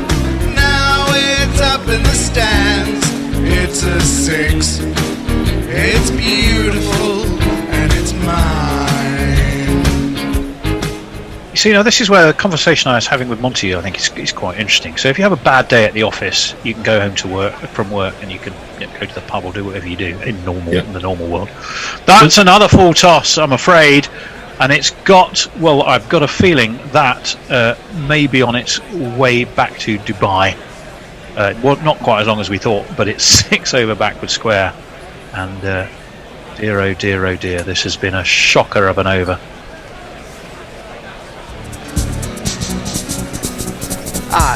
2 6s in a row.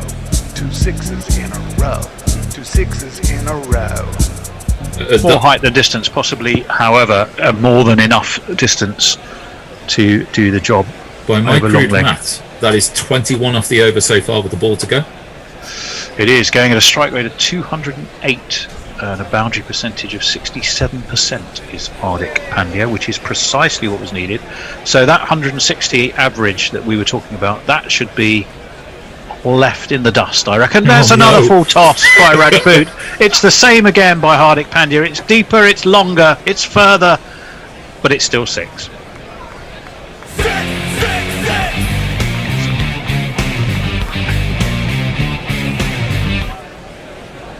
Now I'm intrigued. I wonder how many 6 jingles we have. Now Knuckles working his way through his the 6 variations. Yeah, I mean to be Not to quite be Edward fair, Elgar, but Knuckle Pandy version. you know, Sorry, Al. well, if we want to talk about not learning from experience, you know, I appreciate that there might be a plan that you've got to bowl to, but I mean, come on. Well, poor old Ankit Rajput. So to sort of go back to the conversation we were having earlier, if you've had a shocking day at work, you know, when you're in a bubble though, all he can do is go somewhere and dwell on it with probably all the same people who watched him do it. And that's why I just had this feeling that it gets tougher. If you've had a bad run of form, it can get worse, just because that pressure is there, that inability to escape is there. And poor old Ankit Rajput has had a bit of a stinker. He's gone for 15 and over, 60 in total, and that last over was just filth upon filth, I'm afraid. It was the 15th 6 of the season for Hardik. 4 of them were that over, and it's also his highest score.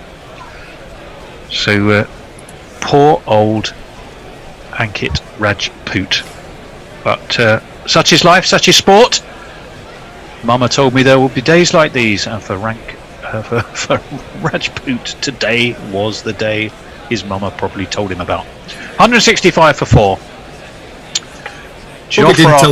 Probably didn't tell him there would be like a billion people collectively who would be watching it at the same time. That's true. But, yeah. That will, no, I don't recall that in the song either. Mama told me there'd be days like these was when I bowl filth and a billion odd people are watching me.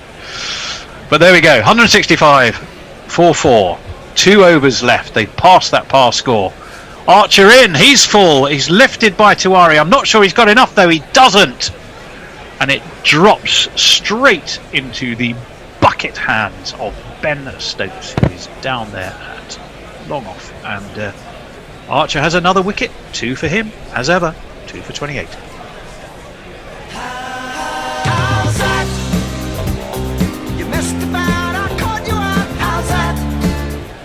Well, Rajasthan short on time, because that is the least celebrated wicket that I have ever seen in my entire life.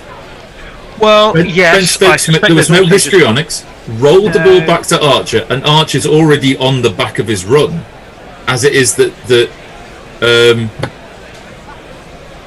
Pandya comes to the crease to be with his brother. Possibly time, possibly also just disappointment.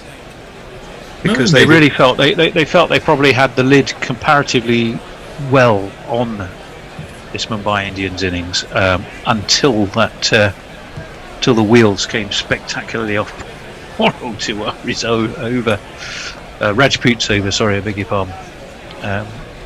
And really, that's changed the complexion of this innings altogether. So we have another 11 balls, 165 for 5. Remember, 162.5 is the current par, so they've already passed that. Jofra Archer has that second wicket, courtesy of the catch from his England teammate Ben Stokes. He's coming around the wicket, and that's a full Yorker. Well, that was a terrific ball to welcome Krunal to the crease with, but he drops the bat on it pretty well, and it goes away to the outside. He gets himself a single. We're going to jingle up the other Pandya, I suspect. If Krunal Pandya directed a Star Wars movie, would it be any good?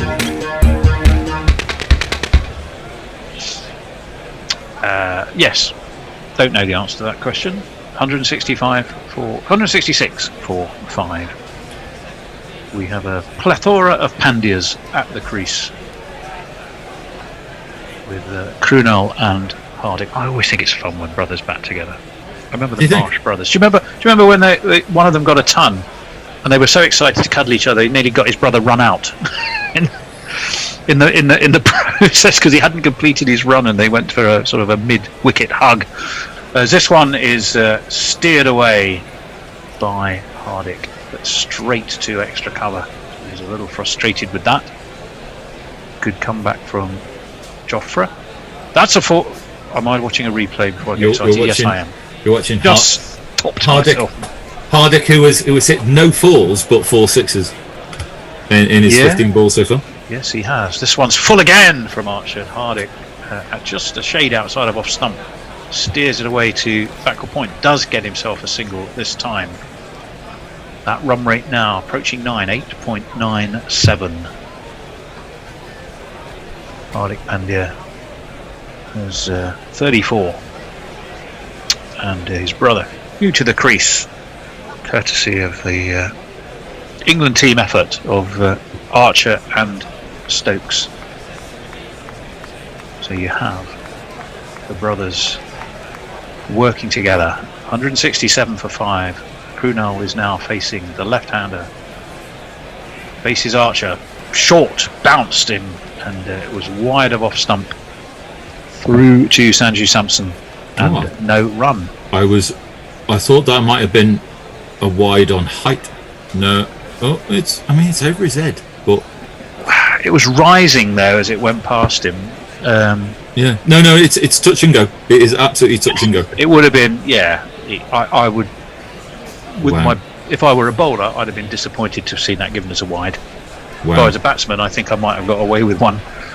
That one makes Krunel jump, but he's able to steer it away around the corner, and he will get a single for it. Now, whether taking genuinely, a single, genuinely terrified by the slower ball, you could see he was like, oh. He was a bit frightened rabbit there, wasn't he? But nonetheless, and whether taking a single necessarily is the best thing that you could have wanted when Hardick is in such belligerent form, I don't know. Perhaps another quick single at the beginning of the next over might be what the doctor would order. Nestlers, what have you got? It's been a while. If Brunel directed a Star Wars movie, it's hard to imagine it could have been worse than any of the ones made after the first 3, says Leia. And you made Jay spit his tea out. Who did? And why? Hal did. Sorry. How? Don't know how. No, we don't know. Apologies. Well, you don't know what you've done though, Al. All you know is you made Jay spit his tea. I'm just being the bigger person about it. All right. I'm whatever I've done, I'm sorry. I'll do it again. Yeah, that's what I found has worked in marriage too. Just apologise, even if you don't know what you've done. This one is steered away, punted away really by Krunel. He does get that single that we were suggesting might be a good idea to bring his brother, who's the better set for sure of the two, back onto strike. 1 for 19 for young Tyagi, who's bowled very tidily indeed. He's getting a few words of advice from his captain, Stephen Smith. 169 for 5. Nice over, of course. So 177 is where I'm putting my marker.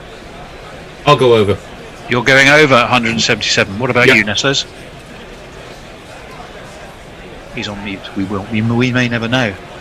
Under. Okay. Over. Okay. Well, you may regret saying that because that ball has been hauled away over deep mid wicket for 6 runs by Hardik Pandya. Tyagi went short. Probably wishes he hadn't. And it's one of these. The number of the day really hops and kicks. The number of the day is 6. Number of the day is 6 there. 77 metres. Wasn't a great ball in all honesty. It was there to be hit, but it was too done. Jofra Archer is standing there going, why did you bowl that? I suspect that his body language suggested that would something along those lines is what he'd be saying. So what did I say? 177. Well, they're 175 for 5. There's still 4 balls left. This one is carved away through cover. It's 4 more. They've beaten that 177. Al was going over. He didn't say by how much, but it's another 4.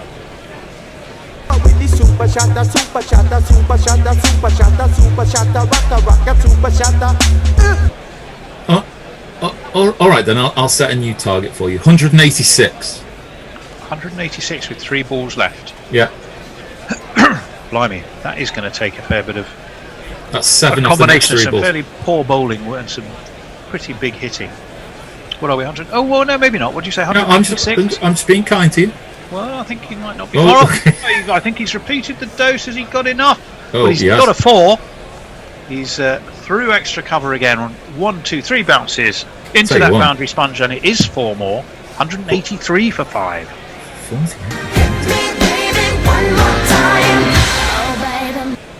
48 off 19 balls. Well, yes. Quite the acceleration. It is, and I fear for the Royals here that there's no doubt they've got the capability to emulate this, but everything's going to have to click into place for them because the wheels have rather come off the bowling. In comes Tyagi. It's the same shot again. I think it'll be the same result, will it? No, it'll be 6 this time over extra cover. What a shot that was by Hardik Pandya. 50 up for him, 54 off 20. Some innings that gets a hug from his brother. It's 189 for 5.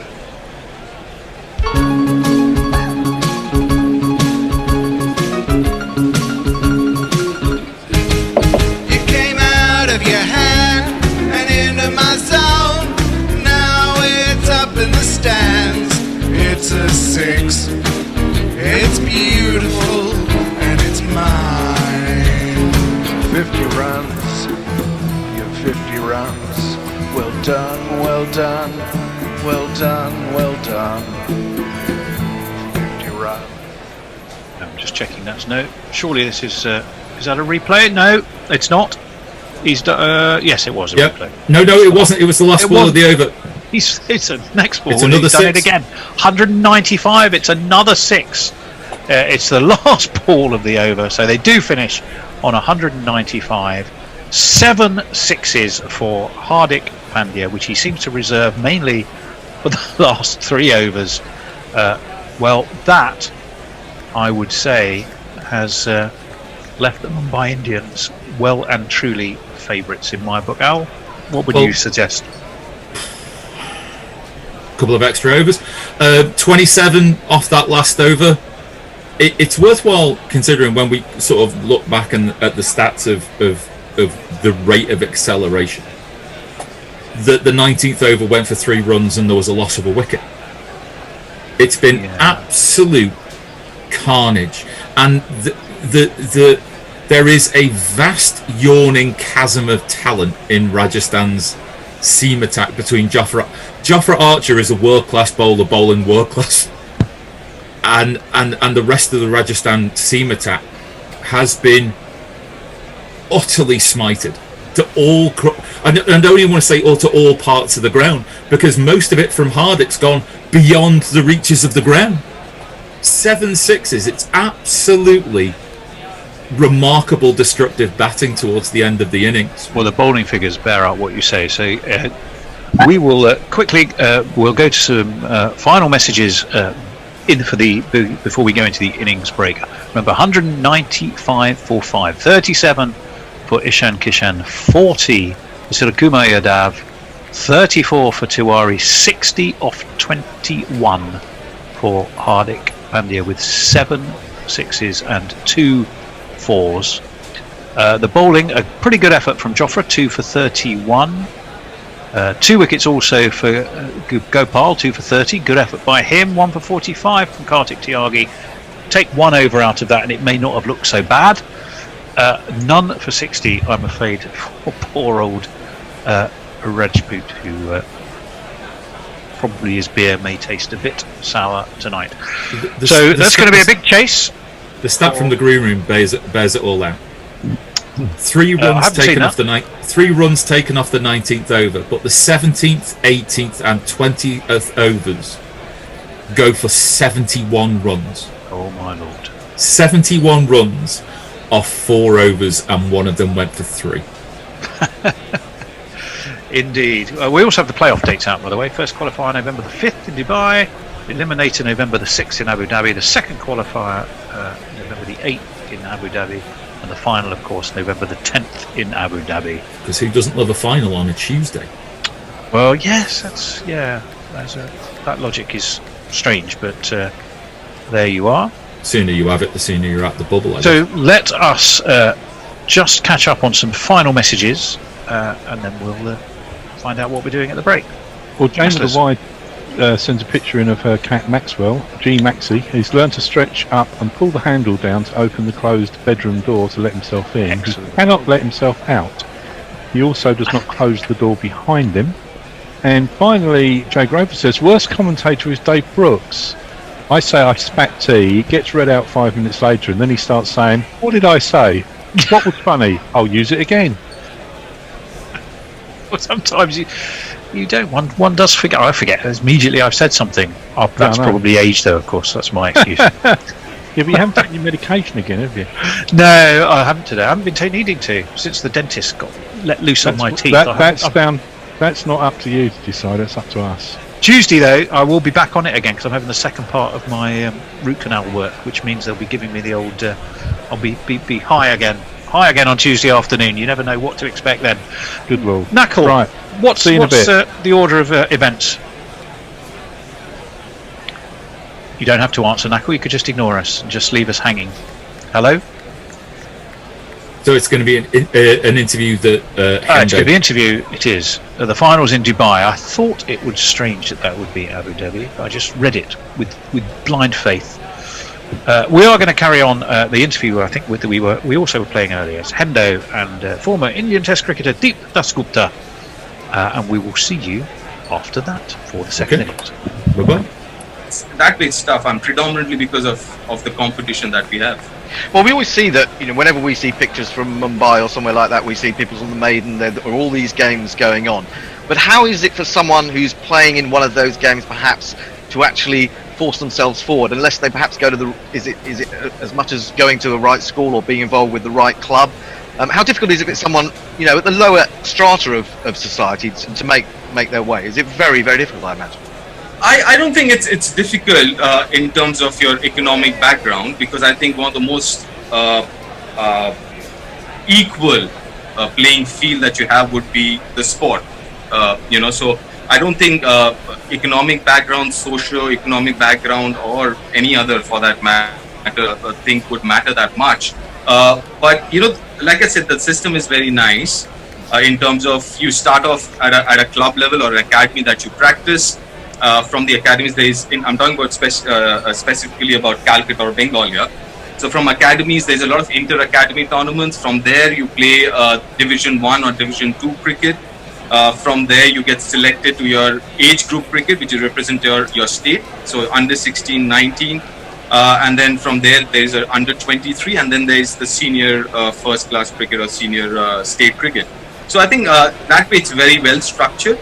But yeah, the process can be tough. Like I said, depending, you've got to make some very, very important choices, as you mentioned, playing for the right academy, playing for the right clubs, making sure you bowl or you get to bat where you want to, or your strongest suits are. You need people to kind of look at you, because a lot of time what happens is they're good batsmen, but they never get the opportunity to bat in the top 3. Right. Hence, they don't get enough runs, and because of that doesn't get noticed. So things like that keep happening all the time. But that's the reason I think even though it's structured, but as an individual you got to be very, very smart in making those choices. Well, going back to that time when you got forced your way into the test side, how was it for you to be opening the batting? You're a wicketkeeper, as we know, and opening the batting, and you've got that middle order lineup behind you. I mean, were you overawed in any way, or had you sort of had enough contact with them before to actually slip into that situation quite comfortably? So interesting. This is pre-IPL period, right? The difference between domestic cricket and international cricket is huge. We all know that, right? Irrespective of which country you're playing. But pre-IPL, the situation was a little different because obviously because of the national scheduling and stuff, most of these people would not get the time to play domestic cricket. Right. So before playing for the country, I had played maybe Srinath once, Zahir once, Ashish once, Anil once, Haji, everyone once maybe. played against Sachin once, Rahul maybe couple of times. But I mean, now because of IPL, you get a taste of international cricket even before you play international cricket. Right? So you know what it's like. But at that point in time, it was I was awestruck when I first got into that dressing room. I mean, you're looking at Sachin, Rahul, Saurav, because I had played a couple of games and shared the dressing room, so I knew him a little better than the others. Yeah. But from that perspective, it was. But I think one of the things that I actually have to mention is we all know the names that you mentioned, Anil, Srinath, and obviously the top four batsmen in the middle order. They're all great batsmen, but what I think are they're better human beings than cricketers.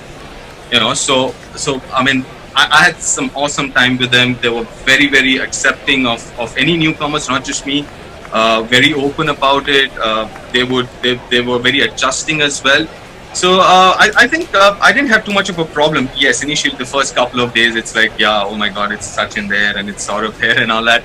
But after a couple of days, because one of the first, I think it was the first day, we landed in South Africa, and one of the first things that happened to me was Srinath said, what are you doing for dinner? Let's go out for dinner. So Anil, Srinath, we all went out for dinner. Right. And I mean, that was an icebreaker of sorts, and it was brilliant after that.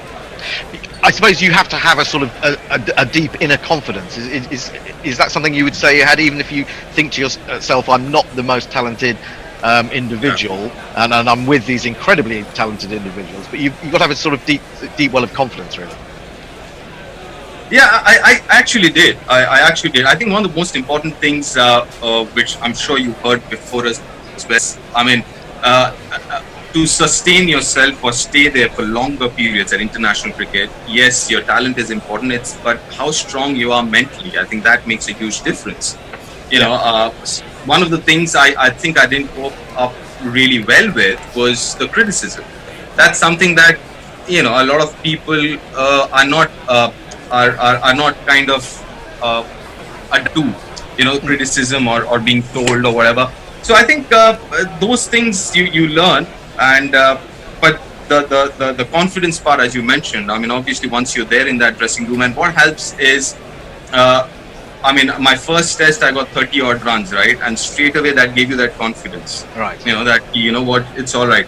And the first over or so, it was like, you're playing Sean Pollock. I was like, oh my God, what's going to happen, whether I can survive or not. And then you survive the first over, then you say, what, I think I can survive. And then you score a few runs, then you start thinking, what, I think I can score runs as well. So I think that happens step by to a certain extent. Is it the first thing of actually just feeling the ball in the middle of the bat? Is that the thing that suddenly gives you that bit of confidence? Yeah, I remember my first scoring shot was a cracker of an on drive to Makai and Tini. And I'll be very honest, I was it was a good length ball. I knew Makai and Tini's action was coming back into you, right? I was actually trying to protect my jewels.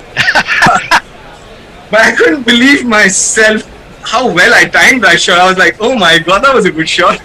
Well, it's interesting. Actually, it's interesting. I mean, I've played at a much lower level, but there are a couple of times you can think back into your playing life, and you've no idea how you played the great shot that you played.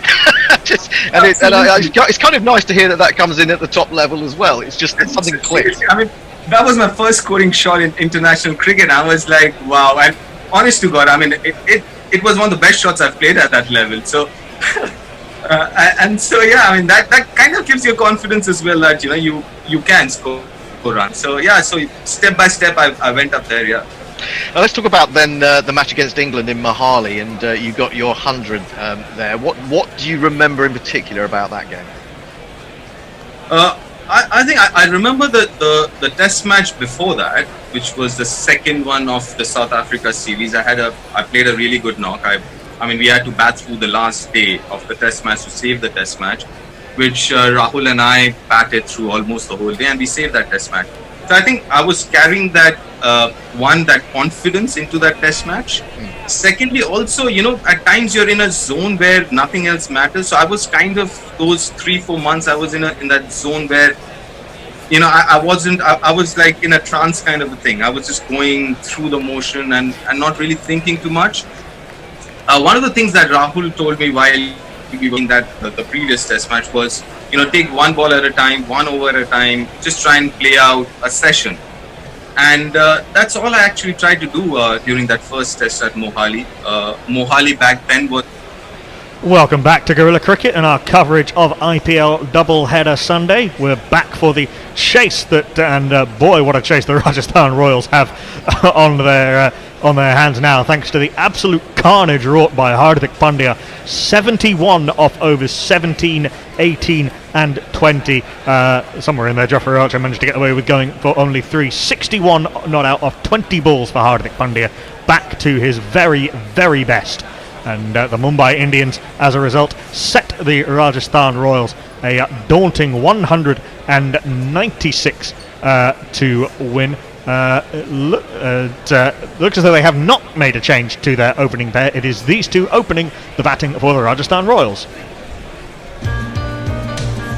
The runs a low, confident shot. We can't wait another minute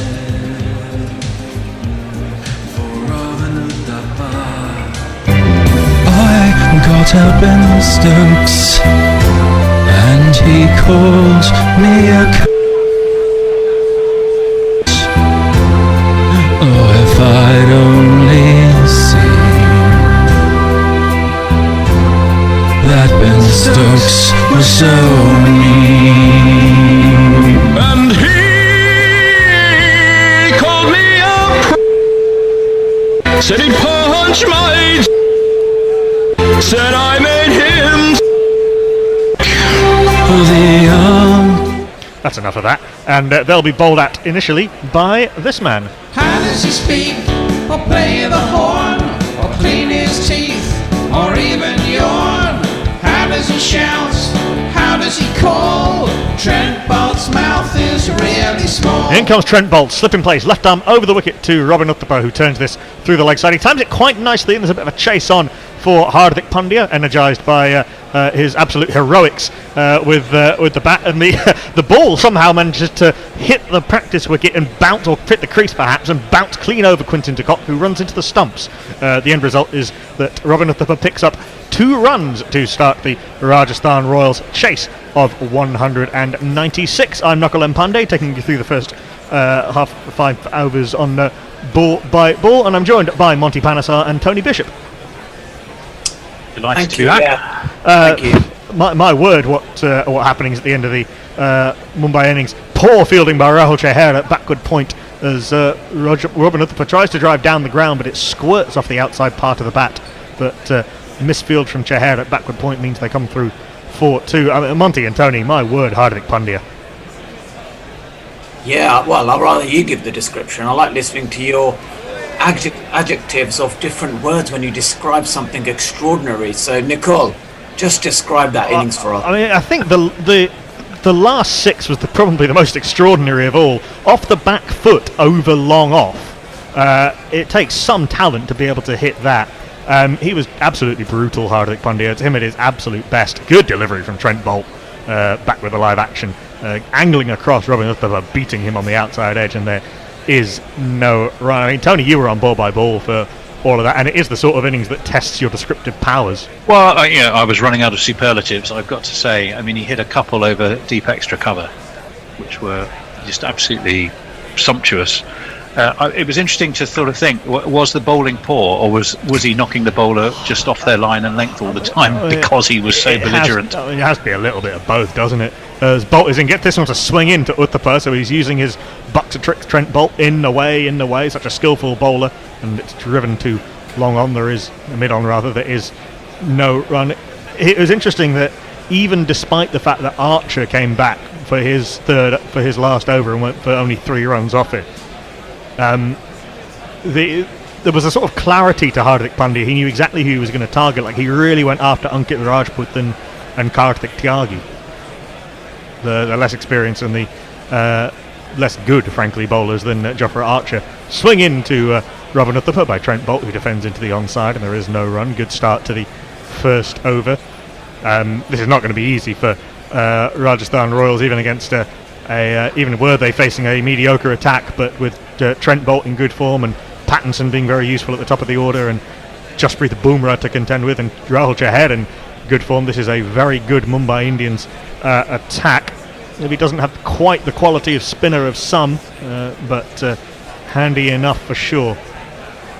With those bowlers, then you've got Krunal Pandya and Kieran Pollard as the fifth bowler. Hardik still not able to bowl, we understand, as Bolt is in, and this is clipped by Uthappa, fielded by Kieran Pollard at mid-on. They come through for a single. 5 runs off the first over of the innings. Uthappa will keep strike. Rajasthan 5-0 loss, need 191 more to win. A few people joining us, I'm delighted to say, on Cricket Tracker India. Neelu Kumar, Suresh Behera, amongst others. Can I scroll down and see a few more? I can. Narayan Barawal is saying hi. Today he thinks Rajasthan Royals will win. Well, we're going to have to go well here, I would suggest. Leah had said, "I'm really enjoying this interview you gave to Garuda Hendo." This is she's copied in Deep Dasgupta. That's been playing during the innings break during the last few IPL games on Garuda Cricket. Nice paravant as well. Delighted to hear that. So I did have a quick question for Monty, actually. So if you're Ankit Rajput and you've had, frankly, a shocking day at work, how do you switch off? What goes through your mind when things really just have not gone your way?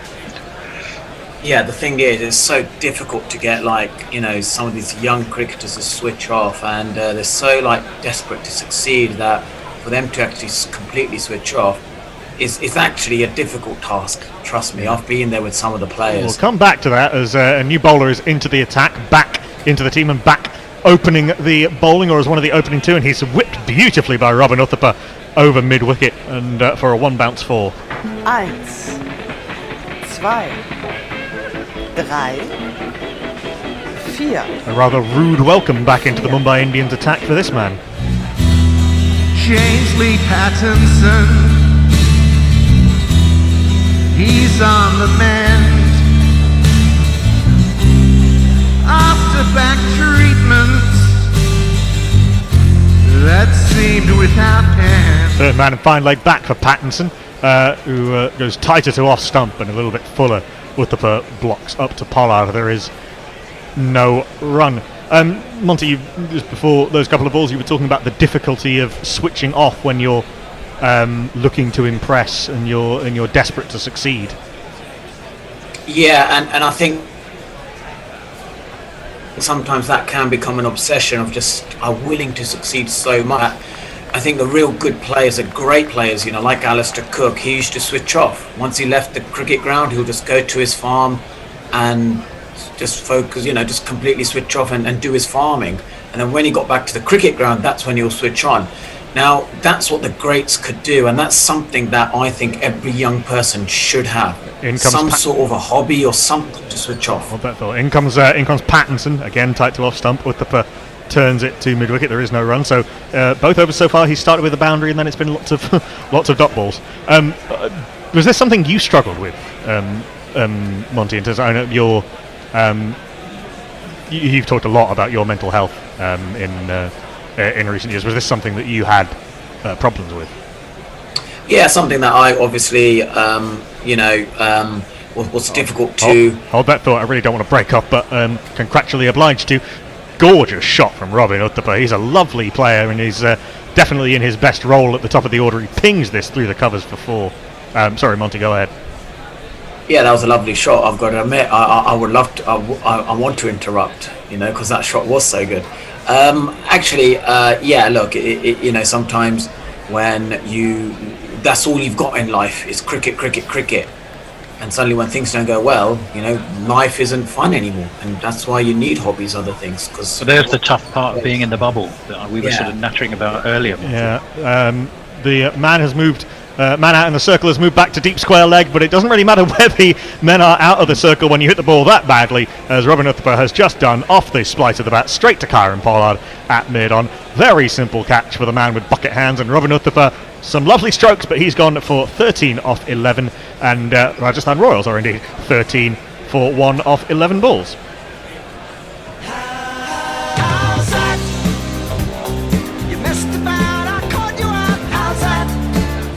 Yeah, just rushed into the stroke a little bit by Pattinson and didn't time that at all. And Kieran Pollard will be able to take that with his eyes closed. And this man for Rajasthan comes out at number 3. Interesting. Inevitable. You know Steve Smith's inevitable. He treats the fielders like they're not really there. He hits the ball in the air across the boundary line. He ain't going nowhere. Tame end after such a gorgeous shot for Robin Uthappa. That was silly cricket. He hit a lovely shot. He didn't need to play that shot. What is he doing? And he's such an experienced player. Like, no, that's a disappointing shot. Yeah, and people.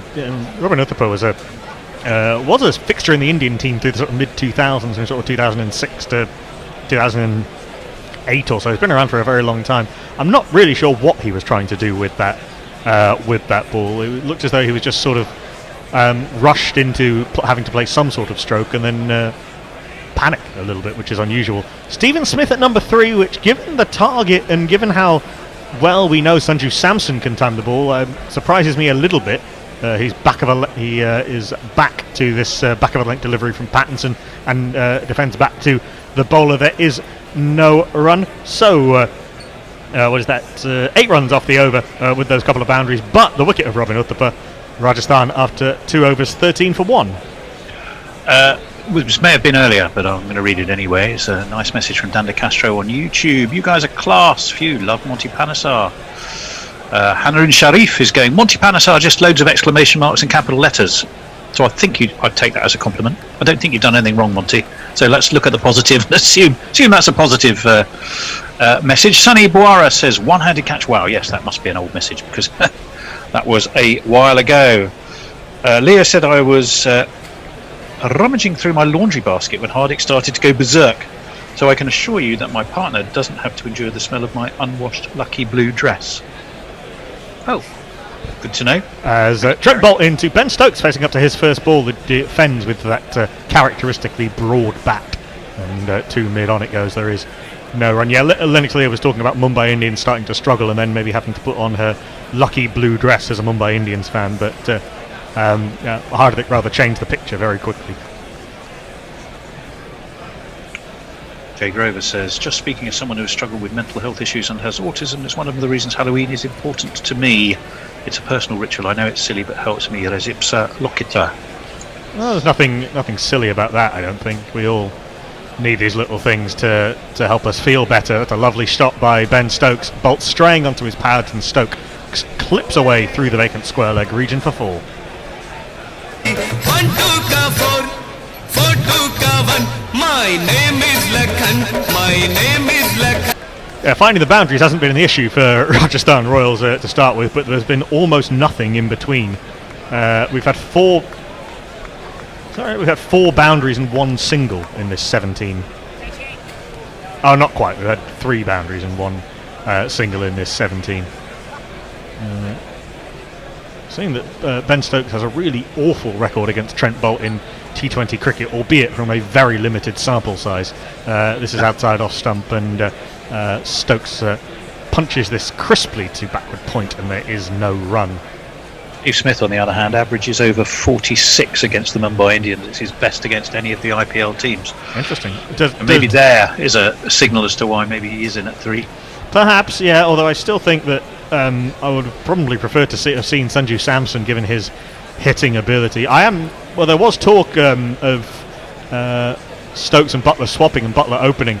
Stokes backs away outside leg stump and I was going to say why isn't he running, but then I realised that mid-off was quite a long way wider of where that ball ended up. The reason he didn't run and turned away is because Stokes knew he'd timed the pants off that.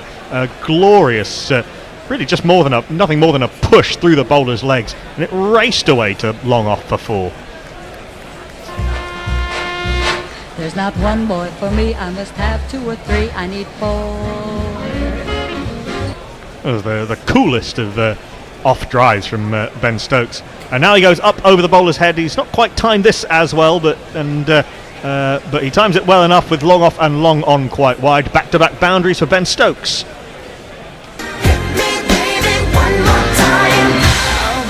Bolt coming under a little bit of pressure in this over. 3 boundaries already, and still 1 ball to go. Ben Stokes in, I was going to say belligerent mood, Monty, but actually the control on all of his boundaries has been really impressive. He's not trying to hit the ball particularly hard. No, he isn't, and we haven't even seen the best of Ben Stokes yet. Once he starts, clipping and whacking the ball all over the park. I hope today is that day where we see the best of Ben Stokes, like at Headingley Test match, produces some sort of magic, and could be, maybe get him over the line. Yeah, Rajasthan needs something like that. Well, he's hit another boundary as Bolt goes leg side, but with 2 men back on the leg side. But Stokes, really clever, realises where the fielders are not, backs away and carves this through cover. Hit that incredibly hard for his 4th 4 of the over. That went like a tracer bullet. 16 off the over from Ben Stokes, all in 4s. Rajasthan Royals after 3, 29 for 1. Tweets. Oh, sorry, I thought you were playing something. Jay Grover says, hasn't everyone got an awful record against Trent Boult in T20 cricket? On Cricket Tracker, Srijith says Mumbai Indians, and Soyab Sadat is going for the Rajasthan Royals. The next Leah says, I would like to say the Monster is one of my heroes for speaking candidly about mental struggles, being an amazing cricketer and human being. Check. So there's been a lot of. I think that's part of the reason that everyone was so excited when we announced we were going to have you on, Monty. Not just that you were a former England cricketer and a very popular one, but that you have been so open, and there'll be a lot of there are a lot of people who talk to us about their mental health issues, and a lot of our listeners who have similar experiences. So it's great to have someone on who has been so open about struggling. So Just Breathe Boomerang into Stephen Smith. I'll jingle up Just Breathe Boomerang in a second as Kyron Pollard. Just about reels this in as no, he doesn't. Kyron Pollard signals 4 as he thought he'd caught up with it as Smith pushed it away off the back foot through wide-ish long off, then missed it, then tried to go at it a second time, and then all in vain. The number of the day. Who could ask for more? The number of the day is 4. Another Monty Bumrah. Oh, you're bowling again, aren't you? Oh, I thought as much. Inglorious looking fielding from Kyron Pollard, and an inglorious start from Just Breathe Boomerang, who's warmed up into this tournament nicely after a couple of dodgy games at the start, or tricky games rather, at the start. The next ball is tighter to off stump and a dot ball. But Monty, I think the fact that you are so, and you have been so open and honest about your mental health is part of the reason that your arrival on Guerrilla Cricket was so warmly welcomed. Yeah, well, thank you for the opportunity, and I think, you're absolutely right, switching on and off is so important. It's important for your mental health. Absolutely. Bumrah in back of a length, and Smith pushes a single to James Pattinson at mid-on, who falls over. Can't prevent the single. And it's one of all the great players, all the great human beings in all different sports. I'm a big sports fan, and I always look at other sports.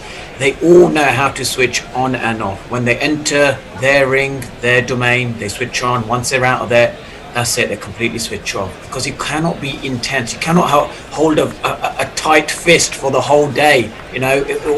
That's what it's like when you can't switch off. So you got to relax, and you know when to tighten that fist. In terms,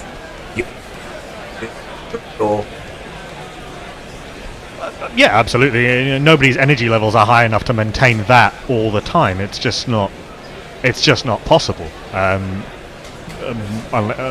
Before burnout happens. Got a wide-ish slip in place as Bumrah's coming into Ben Stokes. I'll try and give you the rest of the field when I can.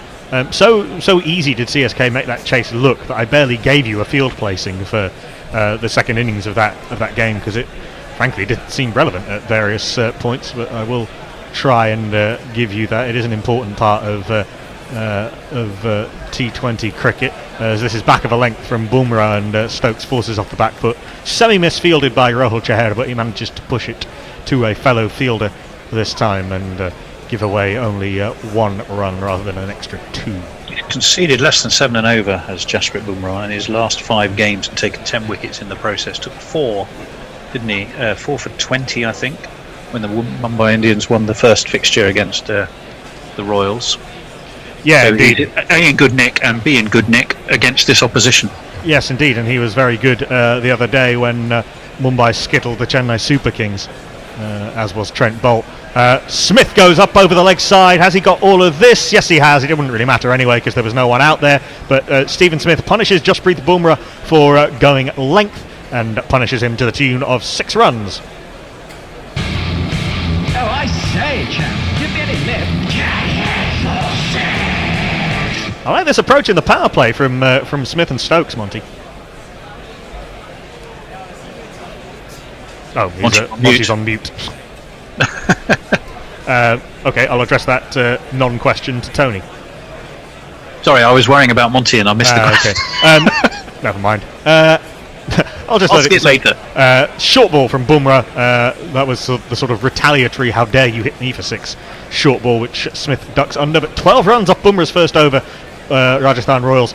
41 for 1 off 4. And Monty, I was just saying, I like this approach from Smith and Stokes. They're not afraid to be aggressive.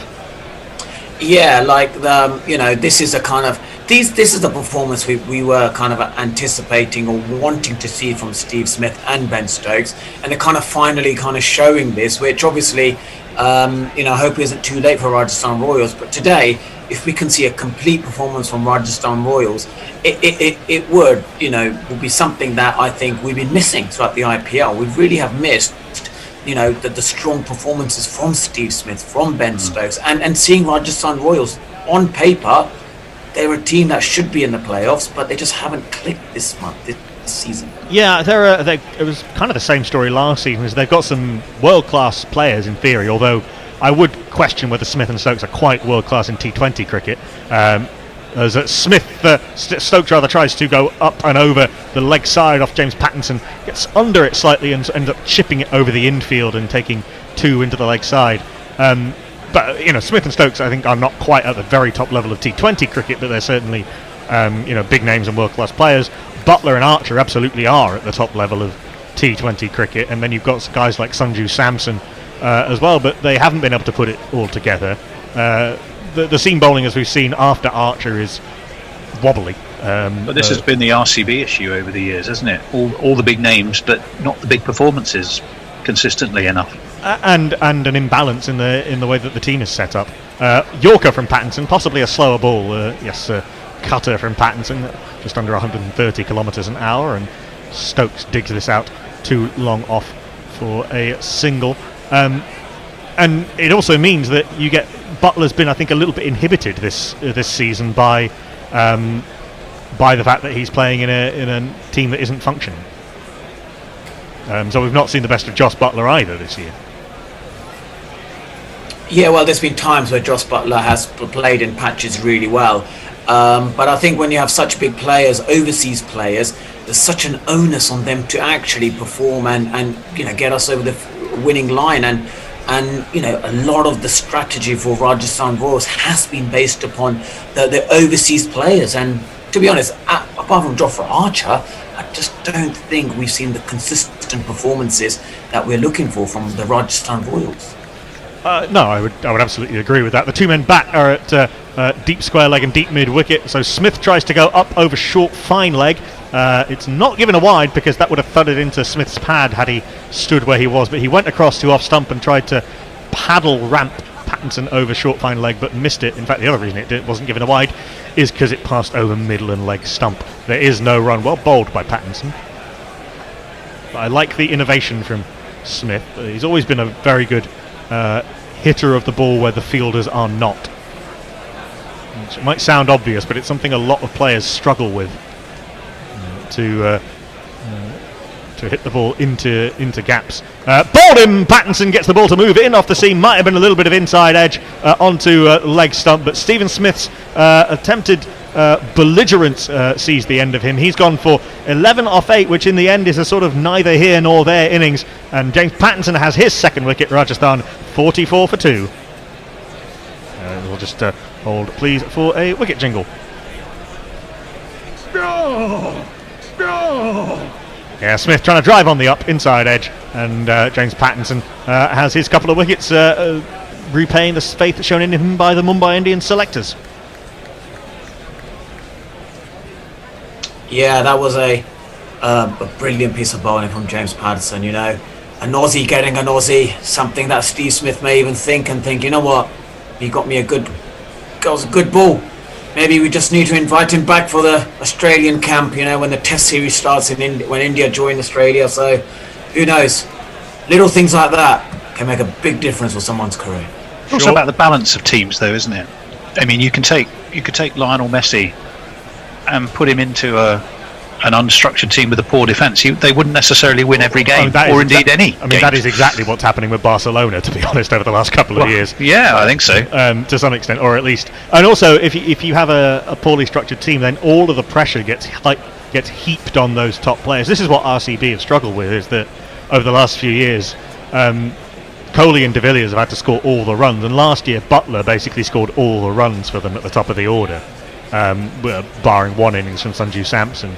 And they have not really addressed that this year, have the Rajasthan Royals, and so they are, as you say, unbalanced. The man who started the season in such good form but has tailed off rather comes to the crease at number 4. We'll give him a jingle after his first ball from James Pattinson, right arm over the wicket to this man who he sort of flails the ball into the onside, and Ben Stokes basically runs one by himself. He really, really wanted the single, but this man really, really didn't. There is no run. We got to the ground around 9, and by then, Sanju Samson had begun to shine. He has a short ball from Pattinson. He does bowl the mythical heavy ball, and sort of rocked Sanju Samson onto the back foot, and he was in no position to push for a quick single, but Ben Stokes was halfway down the pitch and back again before Sanju Samson realised what was going on. In the end, there was no real danger. That's a poor ball from Pattinson, short and wide down the leg side, and let harmlessly go through to the gloves of Quinton de Kock.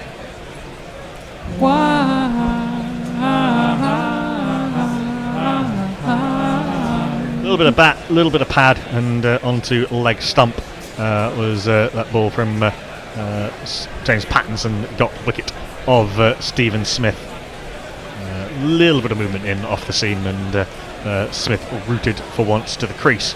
In terms of his, I'll come to that after this ball, which holds up in the wicket a little bit, and Sanju Samson defends uncertainly past the bowler. There is no run. Good over from James Pattinson. Just the 4 runs off it, I think. 3 runs off it. 4 runs, including the wide and the wicket of Stephen Smith. And after a good start, the Rajasthan Royals find themselves 45 for 2 off 5. And we'll let Monty have a little bit of a break before he comes back in a few overs' time. We'll let Tony have a break likewise. I will be having a break. I'll just give you a couple of quick tracker messages before I go. Rajesh and Natya Raju is definitely plumping for the Mumbai Indians. And if you give me 2 seconds, I can tell you also that Vikas Thakare was saying hello, and we're delighted to have him with us for sure. All right, I will take my little break as well. Yeah, indeed. And my last act before I hand over to Al for ball by ball will be to jingle up this bowler.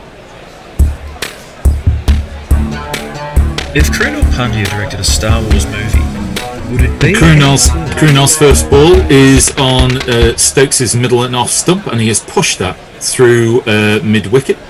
And before deep mid-wicket can get their hands on the ball, Samson and Stokes have ran a very sprightly 2. Hello, Nestlers. Hello, Knuckle. How are we doing? Good. Yeah, good. I was encouraged by the intent and the start from the Rajasthan and that's Royals. a reverse sweep from Ben Stokes, which negates the wide? No, it was outside his off stump. To begin with, the hands don't change. The sides don't change when somebody plays a reverse. And he backs away from the third delivery, tries to play it through the covers, but it's fielded by a short cover, and there's no run. But it started outside his off stump in any case.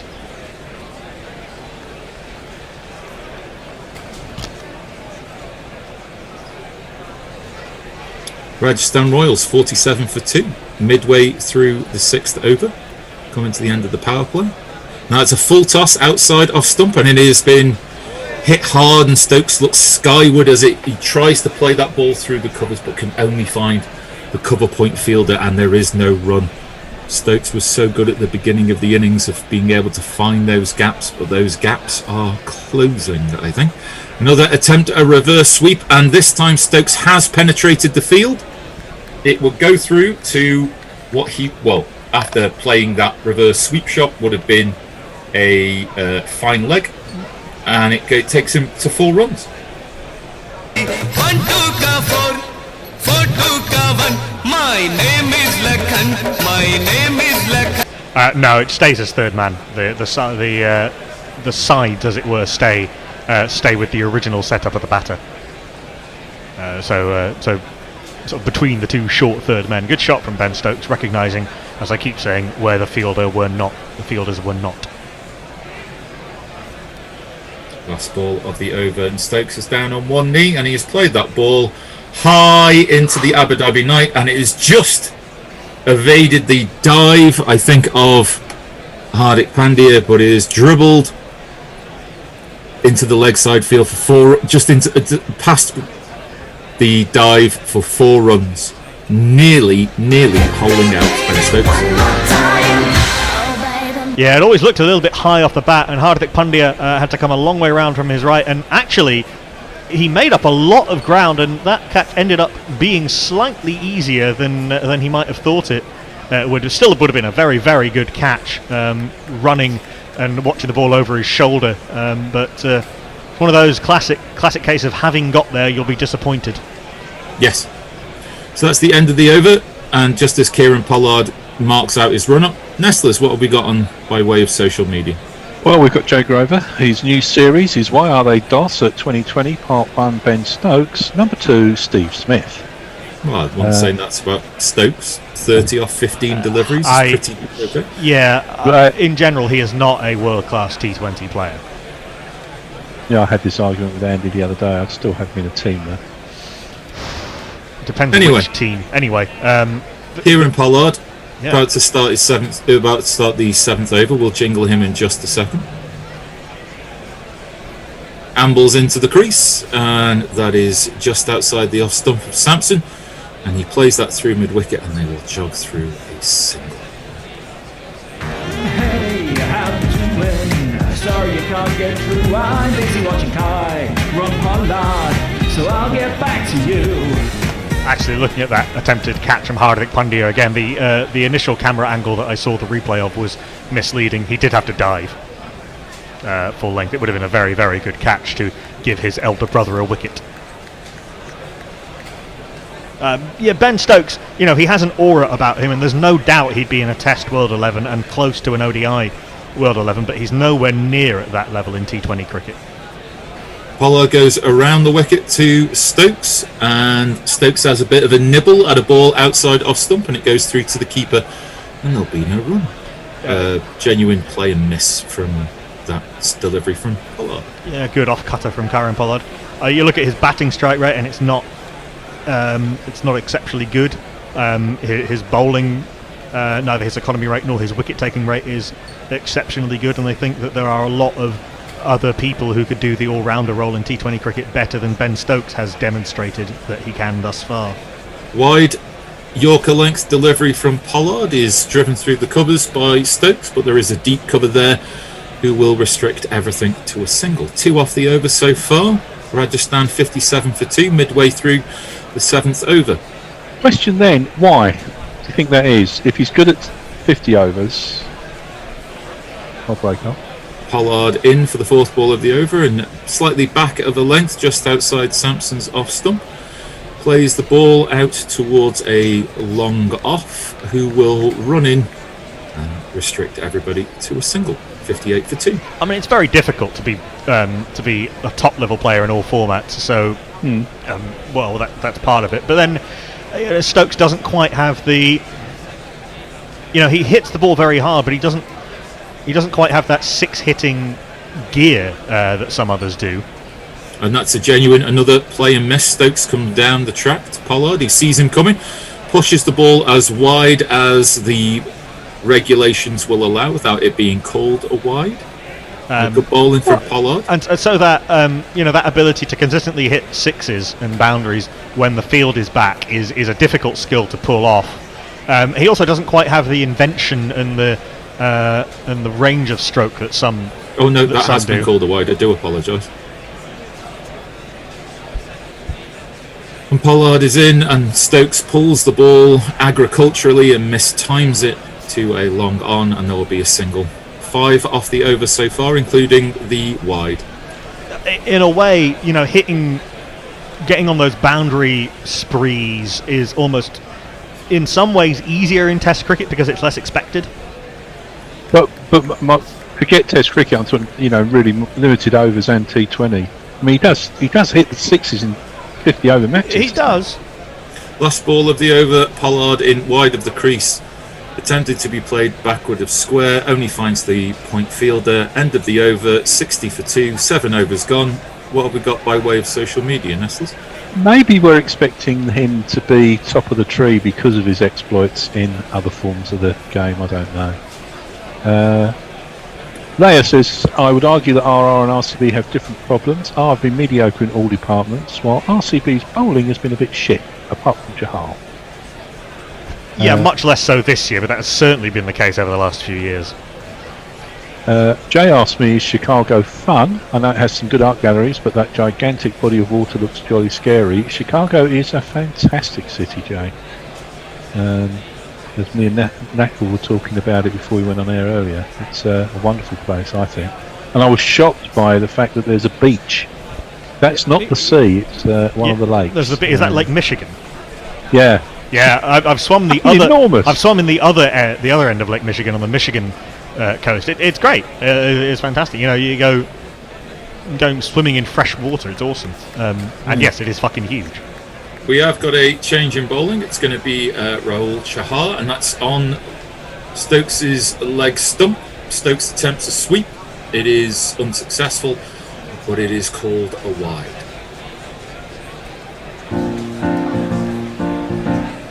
Wide. And so Chahar will try to bowl his first ball again. And Stokes is down on one knee and attempts to pull that through cow corner and does so successfully.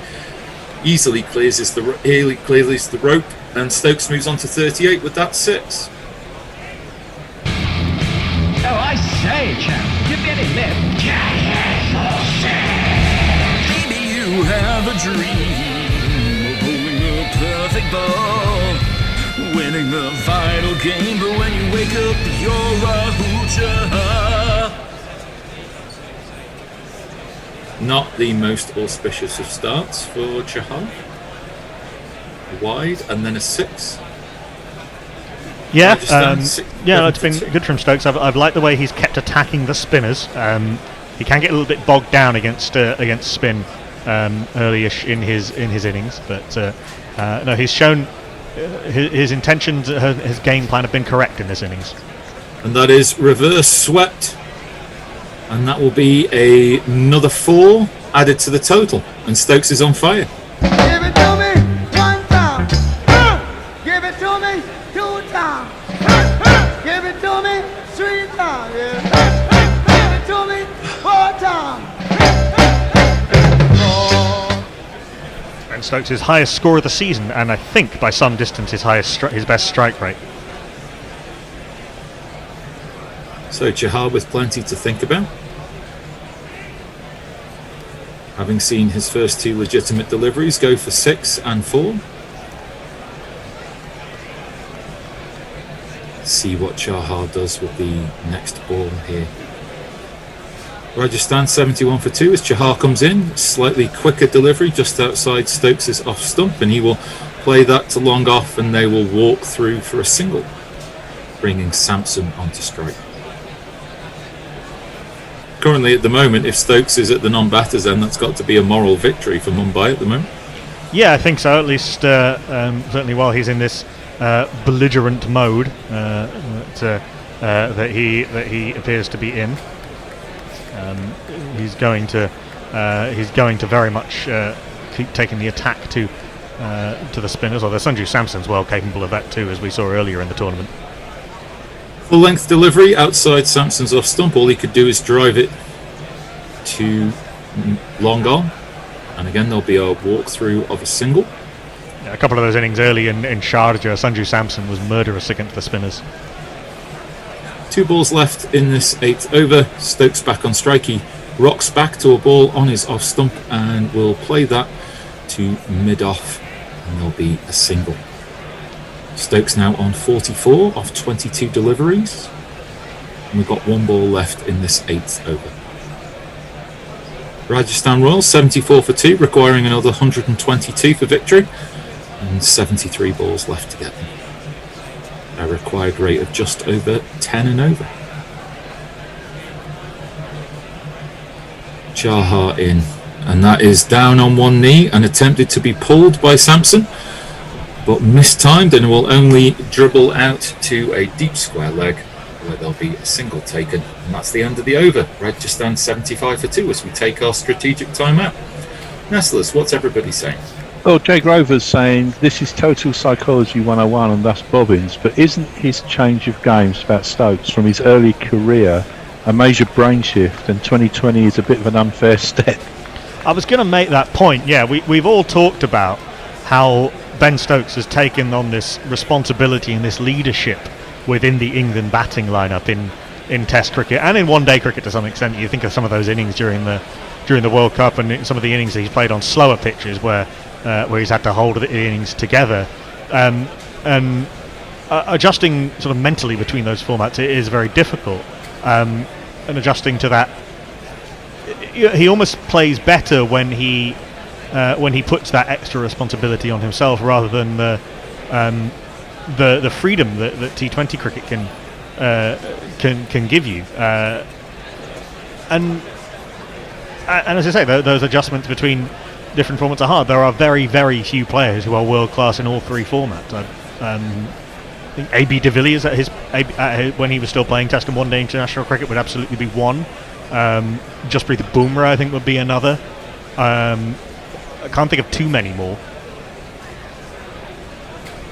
I think it gets to a point where if you're good enough in all 3 formats, you end up having to choose the formats that you want to play. Yes, to some extent. Although from a logistics point of view, if nothing else, a physical fitness thing. Yeah, it becomes a norm to sustain a career in the way that we perceive the 3 formats of the game to be, require you to be in 2 places at once too often. Yeah, it's going to be the case, and we're going to have to start seeing players being a little bit more choosy. We're starting to see this a little bit with Virat Kohli. I remember in the last Asia Cup he didn't play that tournament. Rohit Sharma captained, and the demand on the top players, on the very top players playing all formats is very difficult. You think about how much international cricket England play. I mean, this summer in the bubble was a bit of an extreme example, but even so, England basically don't have an off season. Neither do India. For Ongmo's good point about Stokes, he's got age on his side and he's an all-rounder. Perhaps he could drop bowling and concentrate purely on his batting. Would that be a positive or negative? I don't think good luck telling him to do that. Yeah. I think that a lot of that is the case with Ben Stokes. Is that you have to rein him in sometimes. He has been told by England to stop practicing quite so hard. Kimmer Pollard will come in and continue, and that his ball is outside of Sampson's off stump, a full length delivery, and Sampson goes deep in his crease and plays it all over longer off for 6 runs.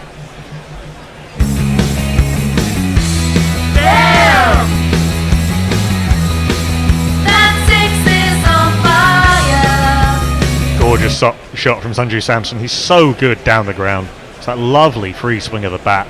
Admittedly, it was not a very good delivery from Kieron Pollard.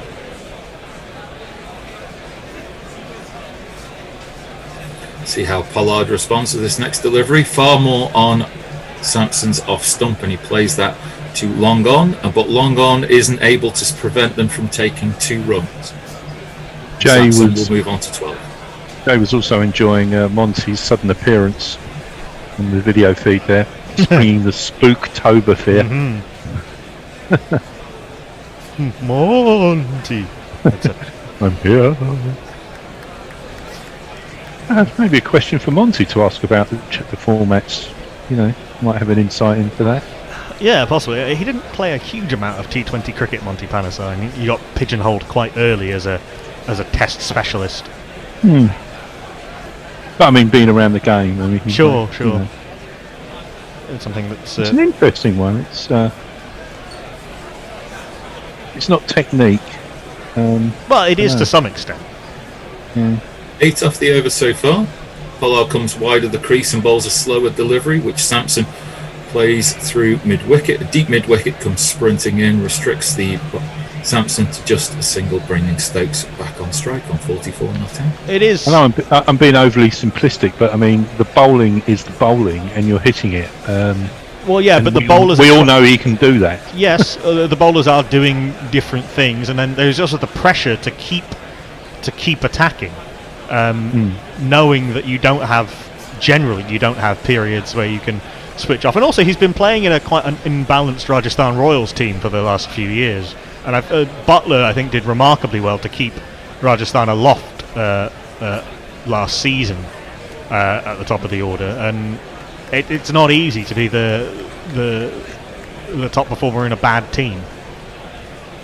Pollard has come around the wicket and Stokes has tried to reverse sweep a ball that is going to be outside of Stokes's off stump, and even though there was a strangled LBW appeal by Pollard, there'll be no run taken and there'll be no use of Mumbai's appeal. No, it was well outside off stump in terms of the impact. Another good cutter from Pollard. Ben Stokes does play that reverse sweep very well, and I will say, for all that he's not an elite T20 player, that is something that he's taken into other formats very well. Pollard in around the wicket for the 5th ball of the over, and that's a attempted slower delivery, which obviously doesn't go as planned. It is yards down the leg side, and that will be an easy wide call. Wide. That's one of those balls where it comes out of your hand and you're wishing for a physical undo button. Rajasthan Royals 85 for 2 with 2 balls left to go of the 9th over, requiring another 111 to win. Pollard back of a length, and Stokes is able to push that down to long off, and there'll be a single, and he'll move on to 45 off 24 deliveries.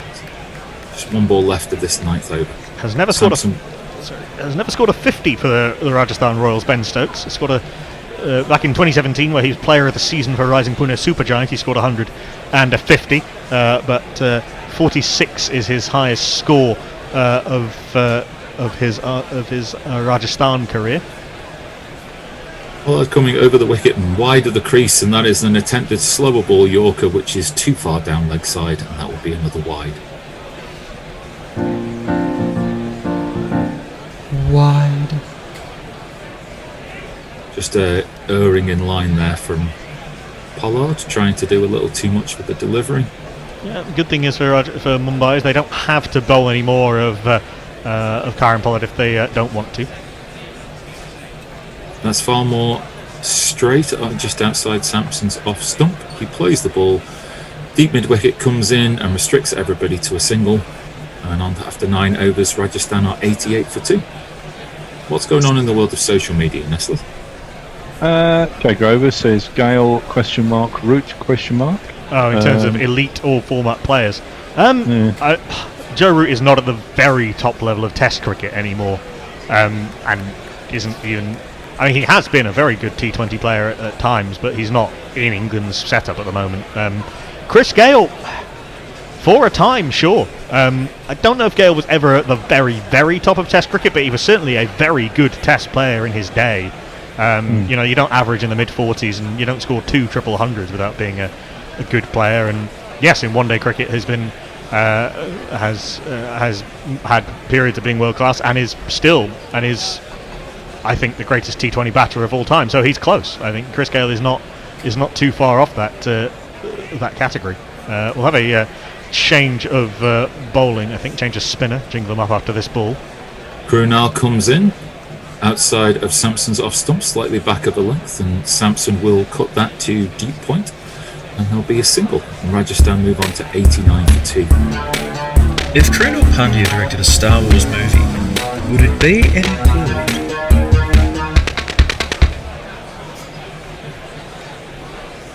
Jay also says he's not soft, but he's not telling Stokes to go out without a tool. Stokes will face on 45 as Krunal comes over the wicket, and it's a very flat Yorker length delivery, very fast, almost bowled like a medium pacer. Stokes watches the ball, maybe expecting a wide, and there'll be no run. The third delivery, more of the same from Krunal, but it goes in between the legs of Quentin de Kock, and they'll run through for a bye. Yeah, it looks as though this is obviously a tactic from Krunal Pandya to bowl basically seam up wide Yorkers, but nobody bothered informing Quentin de Kock. Just missed it. Yeah, but those are difficult to react to if you don't have a sense that they're coming as a wicketkeeper. It's not what you set up for. He'll come around the wicket to Sampson, and that's another full length delivery speared in towards Sampson's off stump. He manages to play that out to extra cover, and there'll just be a single taken. There was a thought of a 2 there, but the throw was very flat and very fast into the wicketkeeper, and they did well not to take that throw on. The equation as we come to the end of my spell is 100 to win off 10 overs, and that's a full toss which Ben Stokes has hit down the ground, and long on can't get round in time, and that'll be 4 runs, and that'll take Stokes to 49. It's Nissan She. It's Nissan She. Just 1 ball left of this 10th over, 1 ball left, and then there'll be a bit of a change around in the commentary box. Let's see if Stokes can get himself to 50 off this last delivery. That is short and on Stokes' leg stump. He pulls that, he definitely will get to 50, and he'll get it to 50 by hitting the ball between deep square leg and long leg, and that'll be another 4 runs. And at the end of 10 overs, the end 50 runs, your 50 runs. Well done, well done, well done, well done. 50 runs, your 50 runs. The job is only just begun. I'll leave you in the hands of Nestlers. Well, Jay Grover is wondering whether I am calling all the watchers wankers or waving to my fans, and he also says, Tony, Spooktober. You must be looking. Did you come on air early and spook him? I don't know. Oh yeah, I did. I might have just appeared and then realised there was another ball of the over to go, so unappeared. Well, this is interesting. By Jove, this is interesting. Decent 195 for 5. Pandya, of course, 50 off 20. Looked a big ask, but courtesy of Ben Stokes, the Royals are slightly ahead of the required run rate. Currently going at 9.9, need 9.7. Is today the day that Stokes and Butler come in tandem to see the Royals over the line? Jasprit Bumrah, who is bowling from that north end towards that big southern stand, is going to be doing everything he can to stop that happening. Not a bad start, because Sampson just carves this straight to point. Knuckles about to take off if I don't let him play something now. And now they're Monty Bumrah. Oh, you're bowling again, aren't you? Oh, I thought as much. We seem to have temporarily lost Monty, so Knuckle, do you want to step in and offer some words of critical wisdom occasionally until we find him? Yeah. Bumrah in, and that's a horrible ball, and that will be signalled as a wide. What happened there? He completely lost control of that one, didn't he, Bumrah? Yes, he did. Wide. Yeah, I've enjoyed this innings from Ben Stokes. I have. I think I've enjoyed the way that he has managed to keep that acceleration going after the power play, which has been an issue for him all season. His first 50 of the season, indeed, as I was saying earlier, his first 50 in his 3 seasons for the Rajasthan Royals. Well, 100 is up for the Royals, 100 for 2. Bumrah, who just bowled that ball as a wide, but that's a much better ball.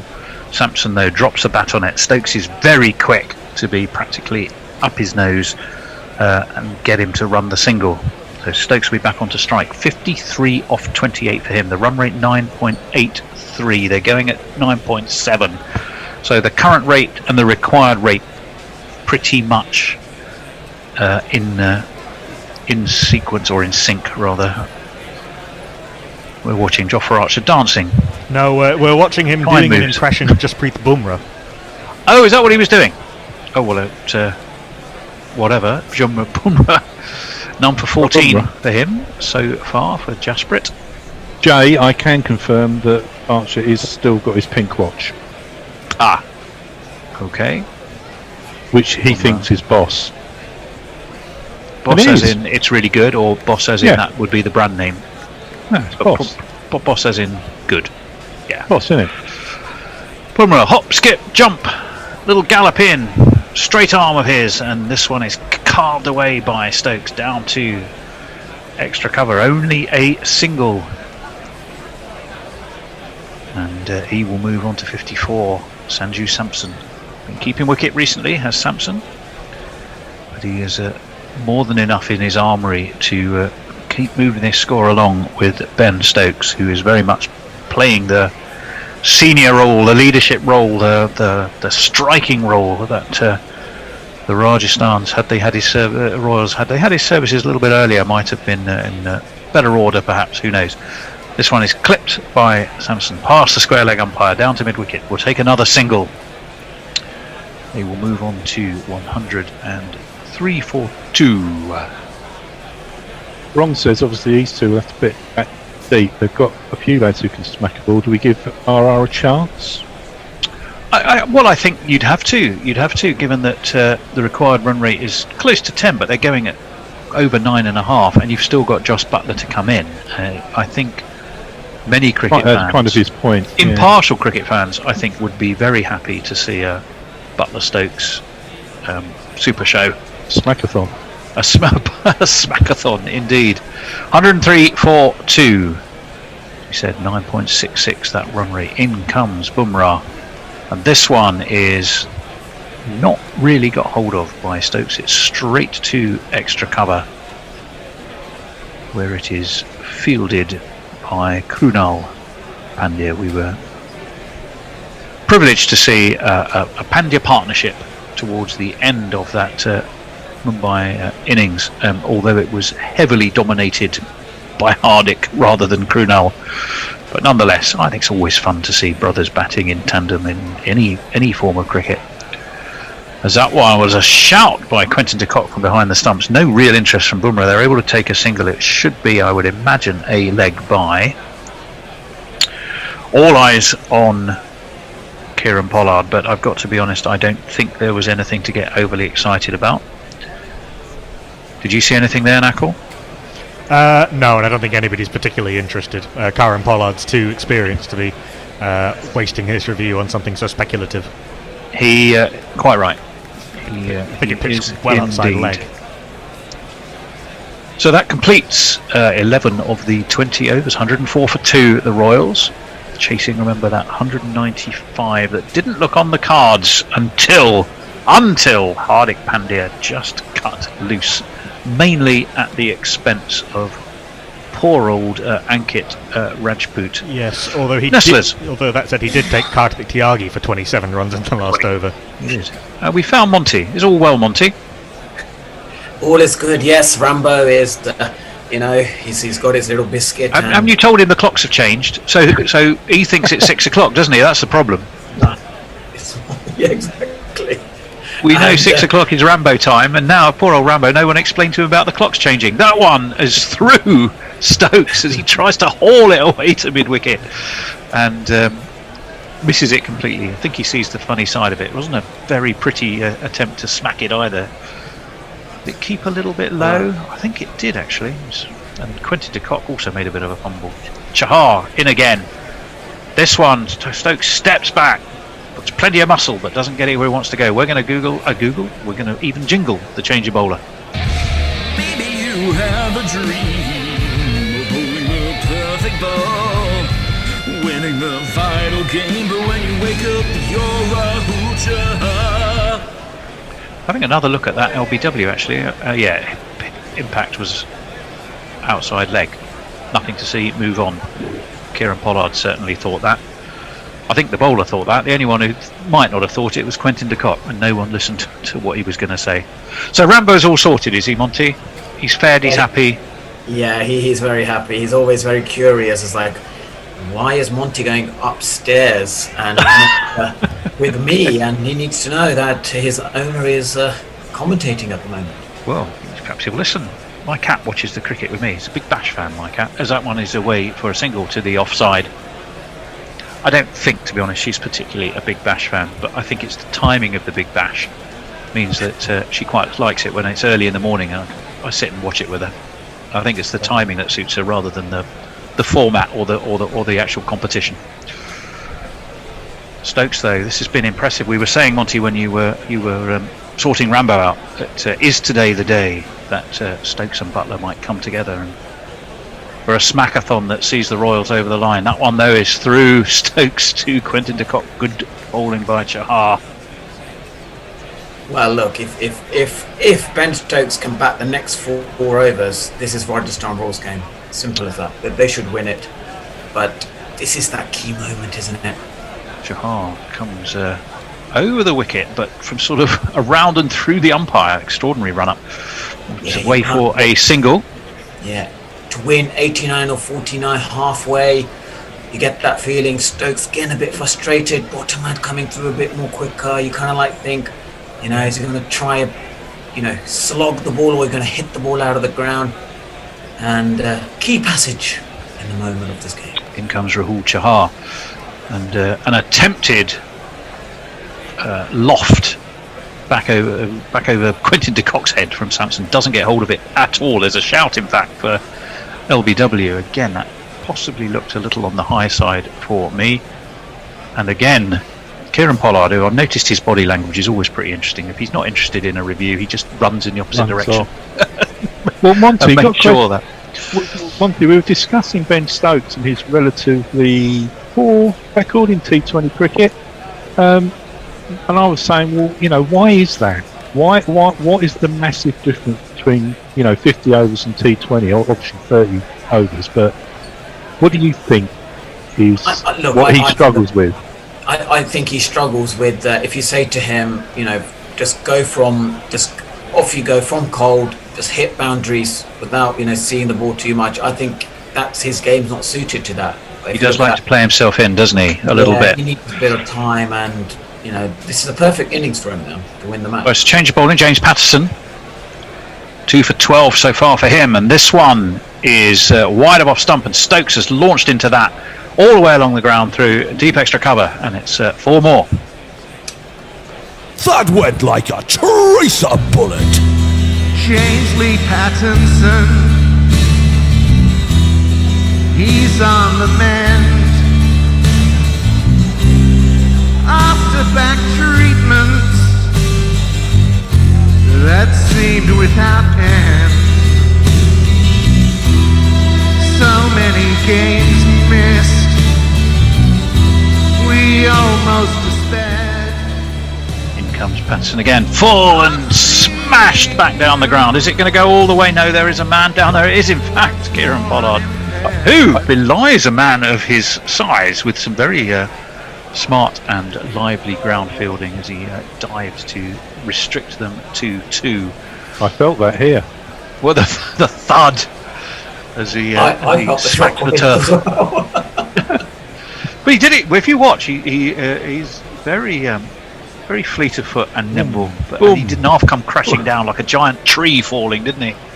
Several bounces as well. Very athletic for his body weight. That's a great stop. Someone for his size. And he keeps his legs he's all right. up in the air as well, just to make sure that they didn't make contact with that boundary sponge.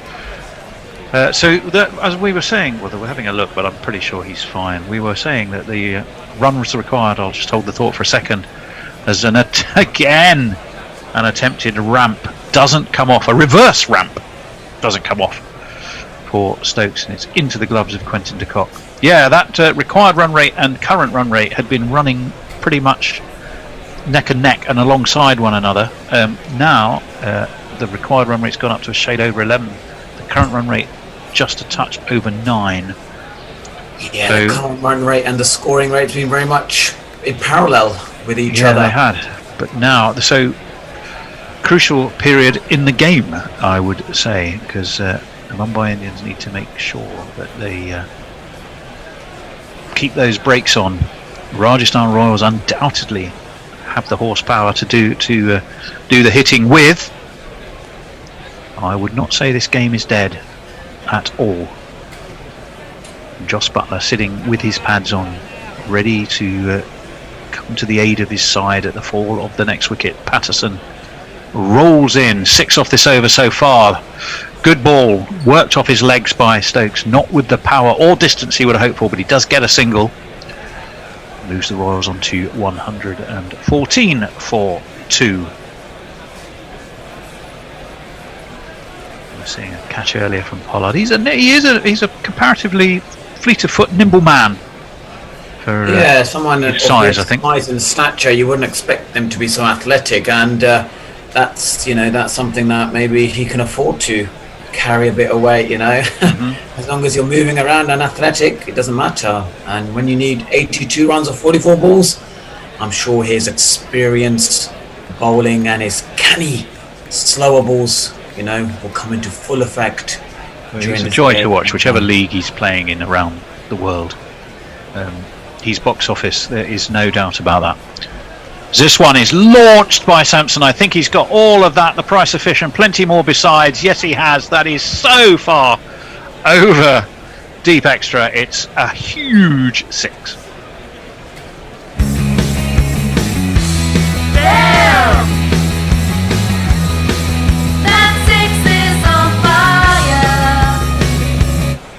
That was right in his wheelhouse, wasn't it, Monty? Goodness me. Gosh, yep, that was out of the screws. That was a Samsung that we've seen at the start of this IPL, and that was an 87 meter RRR, full on fire.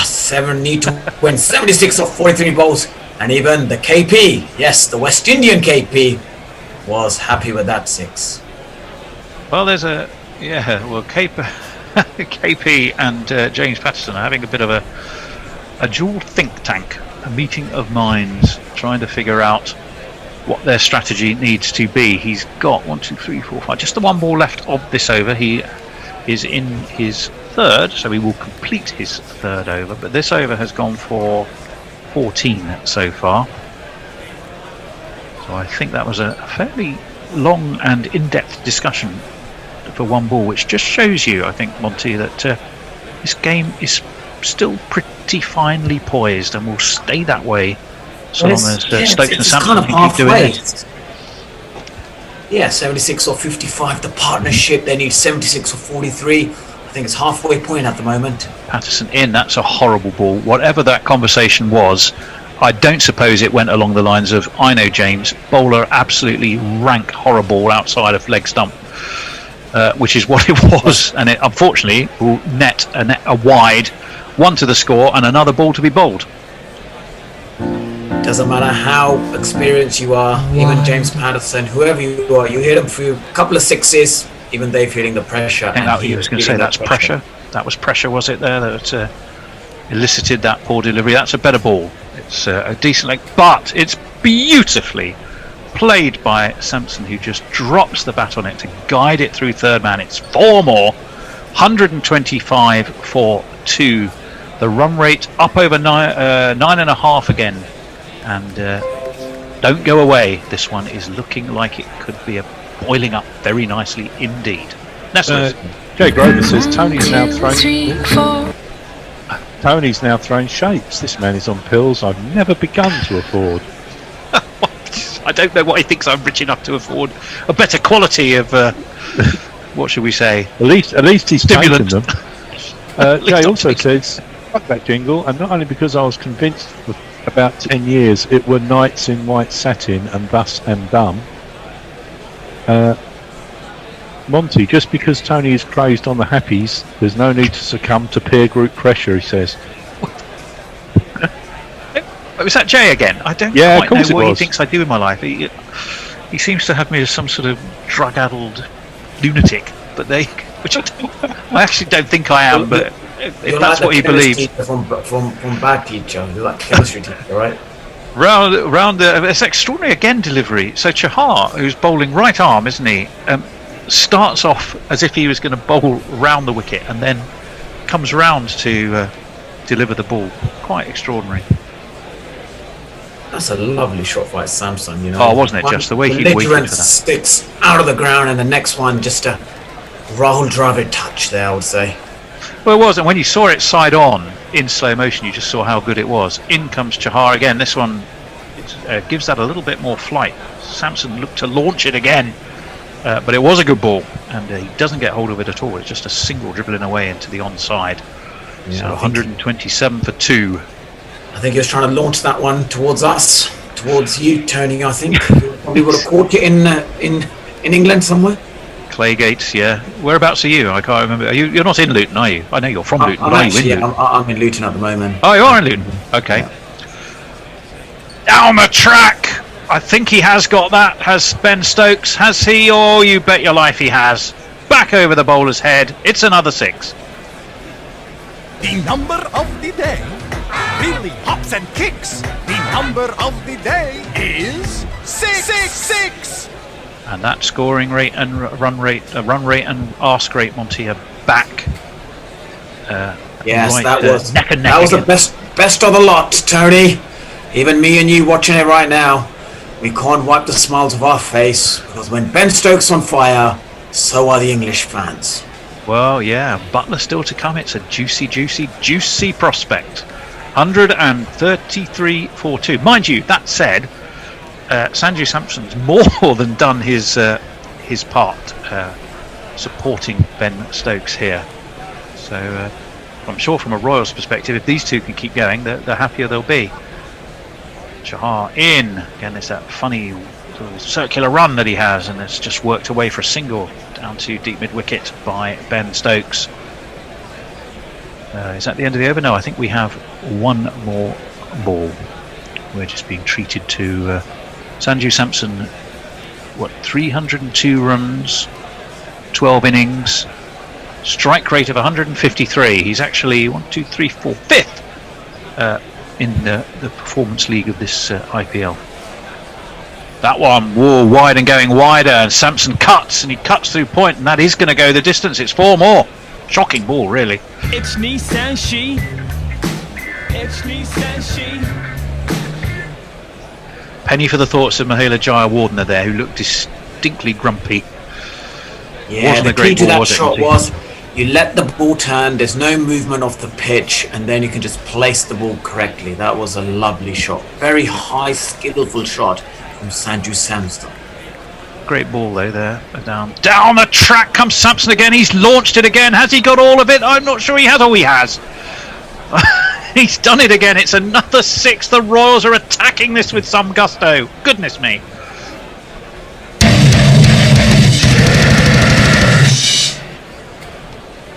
I think that was the end of the jingle. Well, crikey. Okay. Goodness me. Goodness me. There's so many goodness me. boundaries that have been going on that we don't even have any jingles left. Yeah. I think that's a deep well, Monty. Let me tell you, there are plenty of those left. I think the delay was just Knuckle deciding which one would suit the occasion most. 40 off 23 for Samson, 70 off 42 for Ben Stokes. That run rate has gone up over 10. The required run rate has come down to under 9. We might be watching some chase here. And the bear will be really annoyed. Oh, why is that? Because he always thinks he gets the rubbish games on the Tuesday and Wednesday. He's convinced the IPL have got it in for him. Well, he has. Let's just say he's had a run of poor form in picking in the games he's picked to do. To be honest, 144 for 2. Jasprit Bumrah. Now, if you had to pick bowlers in the world who you'd want bowling right now, he'd probably be high on your list. What has he got to try and stem this flow from the Royals? And this one is it's 3rd over as well, so quite a big call. It's reasonably successful delivery. Sampson just doesn't really get hold of it. It's away into the leg side. Brings Ben Stokes though back on to strike. And now then, Monty Bumrah, oh, you're bowling again, aren't you? Oh, I thought as much. Yeah, they're going very nicely as a pairing, are these two. Well, this is an attempt just to break this partnership, you'd think, isn't it? Well, it is. It's Coming rather. It's a throw of the dice, I think you'd describe it as, given that it is this his is third a key over. over. This is where the game would be won or lost if Rajasthan Rules don't lose a wicket. That north end. It's pulled by Sampson. I don't think he would have got enough of that. It was more of a controlled pull to get a single than it was a real smack away down into that mid-wicket area. 23 sixes. Is that this season? Wow, yes, in 12 innings. Biggest 602 metres for him.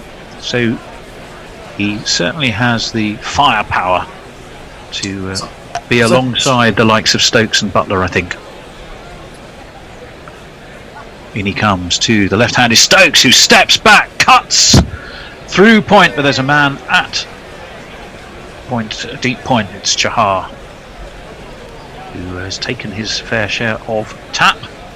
Well, that's quite an interesting stat there, Tony. 23 sixes and 15th in the run getting. I would expect someone being at the top of that list, at least be in the top 5 or the top 10. Highest runs in the IPL this season. Well, yeah, I mean, if you're doing that in a side that's frankly at the moment bottom of that table, it suggests that you are outperforming in a team that's underperforming, doesn't it? If you have a real standout performer like that. I mean, it is extraordinary. I know Stokes was late to the party for obviously unavoidable reasons. That one was going to go down leg, but it's helped off his hip. Is it going to be fielded? No, it's not. Poor old James Patterson flung himself down there at long leg. Couldn't stop it. It's 4 more. That's a lovely shot. Like we said, this over is going to be the over between, I believe, winning or losing. And the way they're handling this, Jasprit Bumrah, just like Jofra Archer, is an impact bowler with his pace. Yeah. But at the moment, it's all Rajasthan Royals. And the jingles, we've even run out of jingles because there have been so many boundaries in the last few overs. Well, I think we ran out of the man to play them. The man to play them ran out. We didn't run out of jingles. The man who's playing them ran out temporarily. We won't ask him why. 151 for 2. The 150 has got crept up upon us. We've been so interested in the chase and the run rates that there is a landmark that's been passed again. That's on leg, and again it's whipped away down to long leg, and again Patterson can't get there, and again it is 4 more. Wow.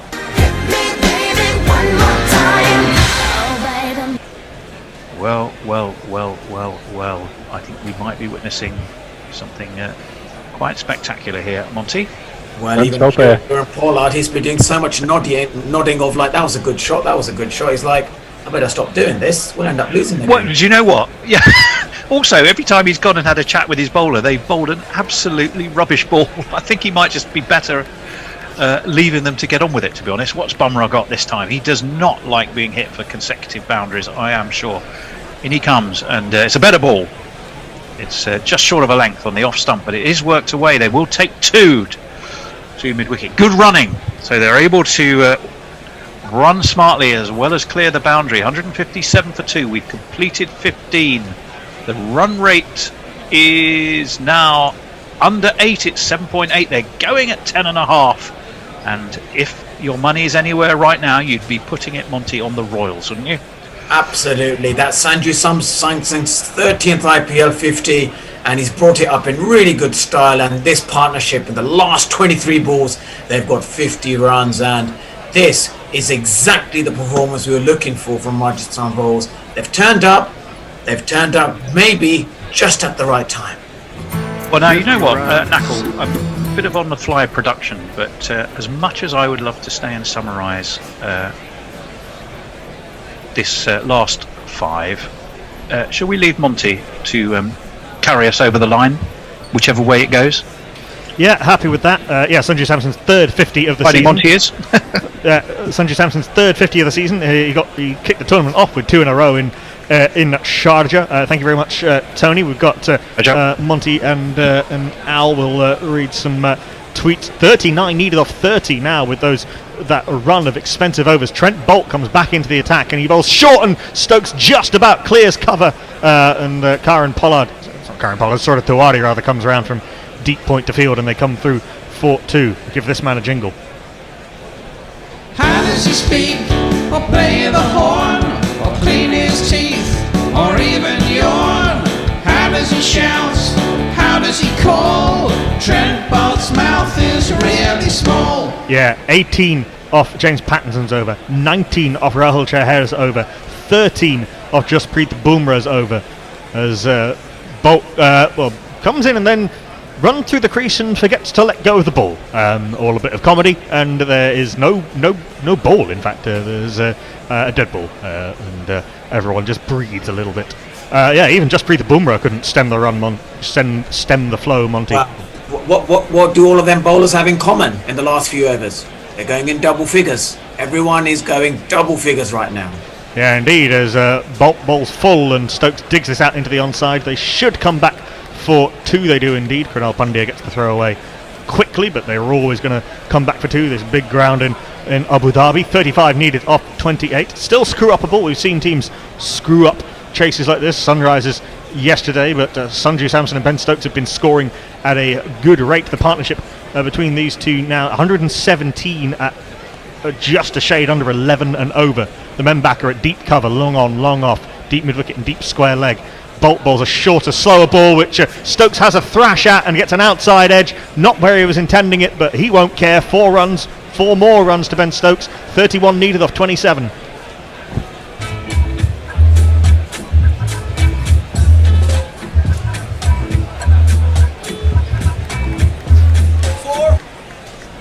Nothing Mumbai have done in the last few overs has worked.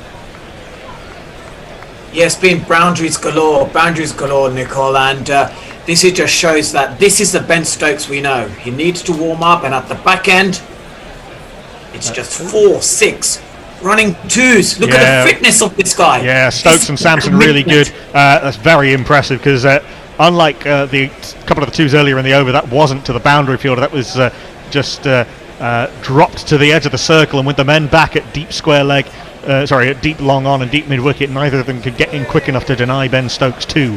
That's a Virat Kohli-esque pushed 2 to the edge of the circle. 10 runs already off the first 4 balls of the over. Mumbai desperately need, a run of dot balls, more likely a wicket, although that will probably just bring Jos Buttler in. But at least it would be someone who's not quite got the pace of the pitch yet. Still no change to the field, still cover, long off, long on, deep mid wicket and deep square leg back. That's a poor ball from Trent Boult. Right length, wrong line, 2-leg sidey. Stokes waits for it, clips it fine. 4 runs, his second 4 of the over.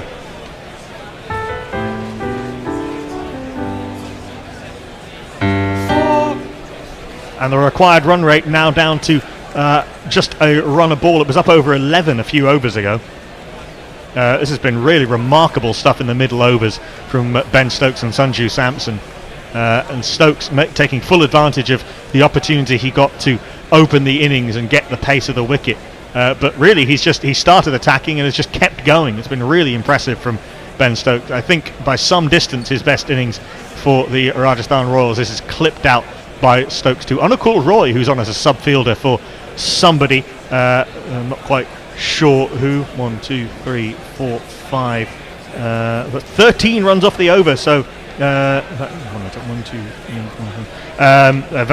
another very, very expensive over for the Mumbai Indians. 15 off it, so the last few overs have gone for 18, 19, 13 and 15, and the Rajasthan Royals need 24 off 24. Al, what do we got? Yeah, Grover, upsetting Mahela would be like disappointing Dravid. Proper look of contempt and implied, I can't even be bothered to be angry with you. I can't bear to be in your presence. Annie Chave is with us. Best spot to watch the IPL with the sound off, obviously, and Gorilla on. She's watching that in Bath. Jay Grover, I'm not a superstitious man, but I started laughing at what Tony said, and the plastic skeleton collapsed and fell on my head. What does it mean? I reckon it means we need Monty on and I need a beer. And that's you're up to date.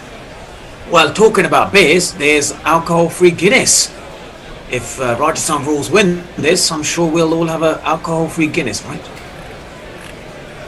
No, for that's two reasons. just me. Okay, fine, I understand that. Can't stand the can't stand Guinness, and what's the point of drinking Guinness if it's alcohol-free?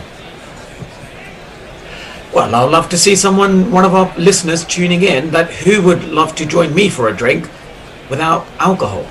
I'm sure there'd be plenty of takers, to be honest, Monty. Well, I think, Nickel, you'll be the first.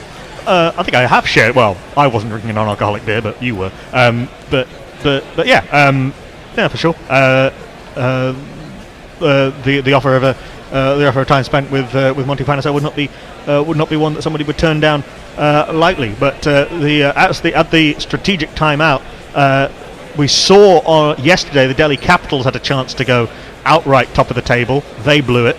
Earlier today, the Royal Challengers Bangalore had a chance to go top of the table outright. They blew it, and it looks as though the Mumbai Indians are going to do likewise, and the table's all bunching up behind them. It could be a really interesting last couple of weeks of the season.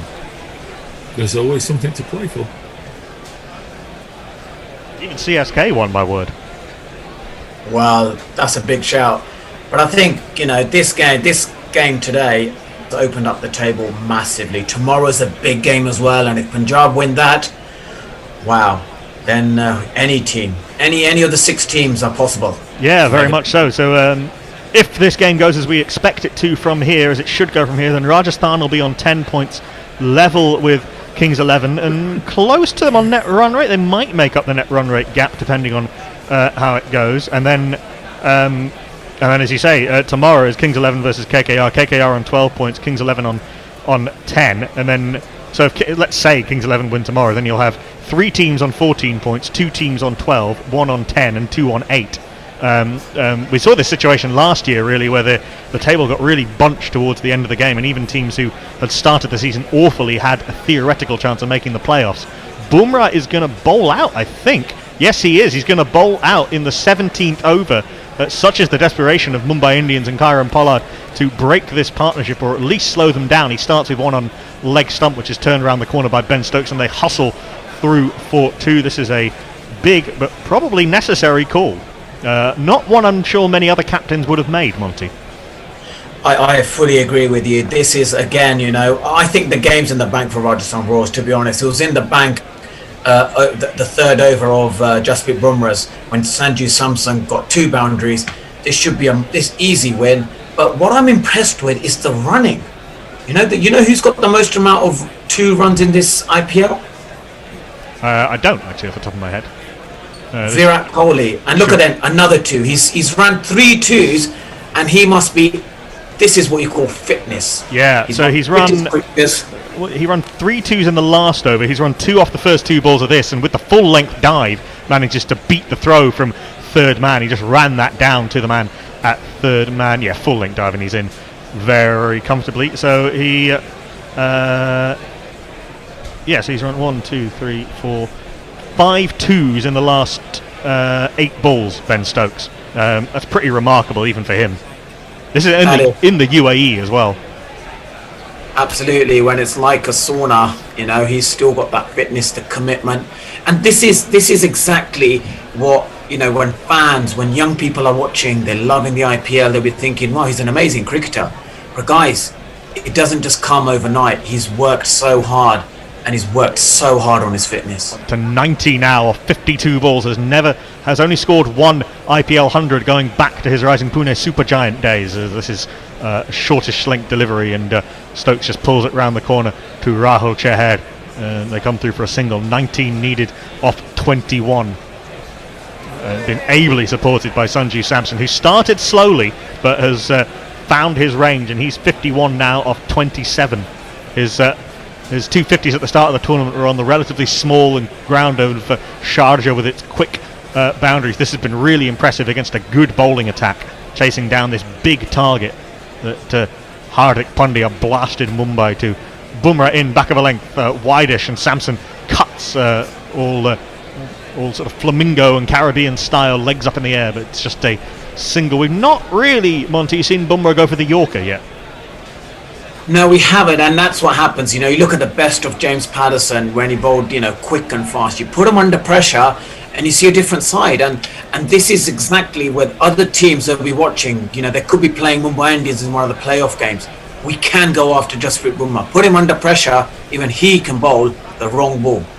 In comes Bumrah. What'll he do to Ben Stokes? He's in. Goes short. Good bouncer. And Stokes ducks and sways inside the line through to the keeper. There is no run. 18 needed off 19. I suppose there's it was always going to be interesting to see how Bumrah did without Malinga this year, with two of the world's great death bowlers. That's 8 overs which Mumbai had just as absolute bankers every single game. I think Bumrah's done remarkably well without him, but maybe we're seeing here the loss of Malinga. It would be weird if they didn't miss him through a season. It's a short ball which Stokes has a pull at. Top edge goes over the keeper's head, down to the Vine long stop boundary for 4. And Jasprit Bumrah's last over can't do the business for the Mumbai Indians. 10 runs off the over for Jasprit Bumrah. Yet another double figure over. He finishes with figures of none for 38. Rajasthan Royals need 14 off 18, and Ben Stokes is within 1 hit of an IPL 100. It's me, Sanshi. It's me, Sanshi. Jay Grover, Al, I'm saying this with no innuendo. I couldn't see your carved jack-o'-lantern before you go. Well, it's nice to see you too, but I'm not a Halloween person. Hashim Malik has a picture, I think, which kind of responds towards Monty's request for drinking partners. Jay Grover, I would love to have a drink with Monty. Alcohol-free Guinness sounds vile, though. I'm man enough for a shandy. Brew 4D responds to Annie by saying the words perfect setup. That's going to be Trent Bolt. Be careful listening to Guerrilla Cricket in the bath. Electronic items and all that, but it does look heavenly. We should the Guerrilla Spa is a money-making opportunity we will not be trying to exploit. Yes, Trent Bolt is going to bowl. He's going to bowl his last. Karen Pollard quite right to go for his best bowlers now. There's not much point waiting for the death when the required run rate is as it is. Sanju Samson facing up to Bolt. Goes for the Yorker. A little bit of swing away from the right-hander. Samson just gets bat and ball and drives up to Karen Pollard for a single, bringing Ben Stokes on to strike. I'm going to look up his other 100 in the IPL back in 2017, that year where he was so good for the rising Pune supergiant. It was against the Gujarat Lions, against a frankly not very good attack. That came off. That was 103 off 63 balls. So if he gets it any time soon, it'll be considerably quicker than that against a much better attack. Yeah, this has been a brilliant innings. Strike rate of 173. He's really warmed up. It's got that kind of Headingley feel to it, Started slowly, but at the backhand, it's just boundary. Bolt in full. Stokes backs away and is followed by Trent Bolt. Good stuff from Bolt. Gets the Yorker in. Drives back to the bowler. There is no room. We've only seen 400 this year. One each by KL Rahul and Mayank Agarwal for Kings 11, and those two in a row from Shikhar Dhawan. Yes, and this is the best of the lot. I'm not going to be biased because he's an English cricketer, but I've got to say this is the best 100 in the IPL. Short ball from Bolt, which Stokes mistimes and slaps down to Karen Pollard at long on for a single. It will be if he gets it the next ball, it'll be the 4th fastest. A couple of Shikhar. The Shikhar Dhawan's one that they won with Kings 11, were they?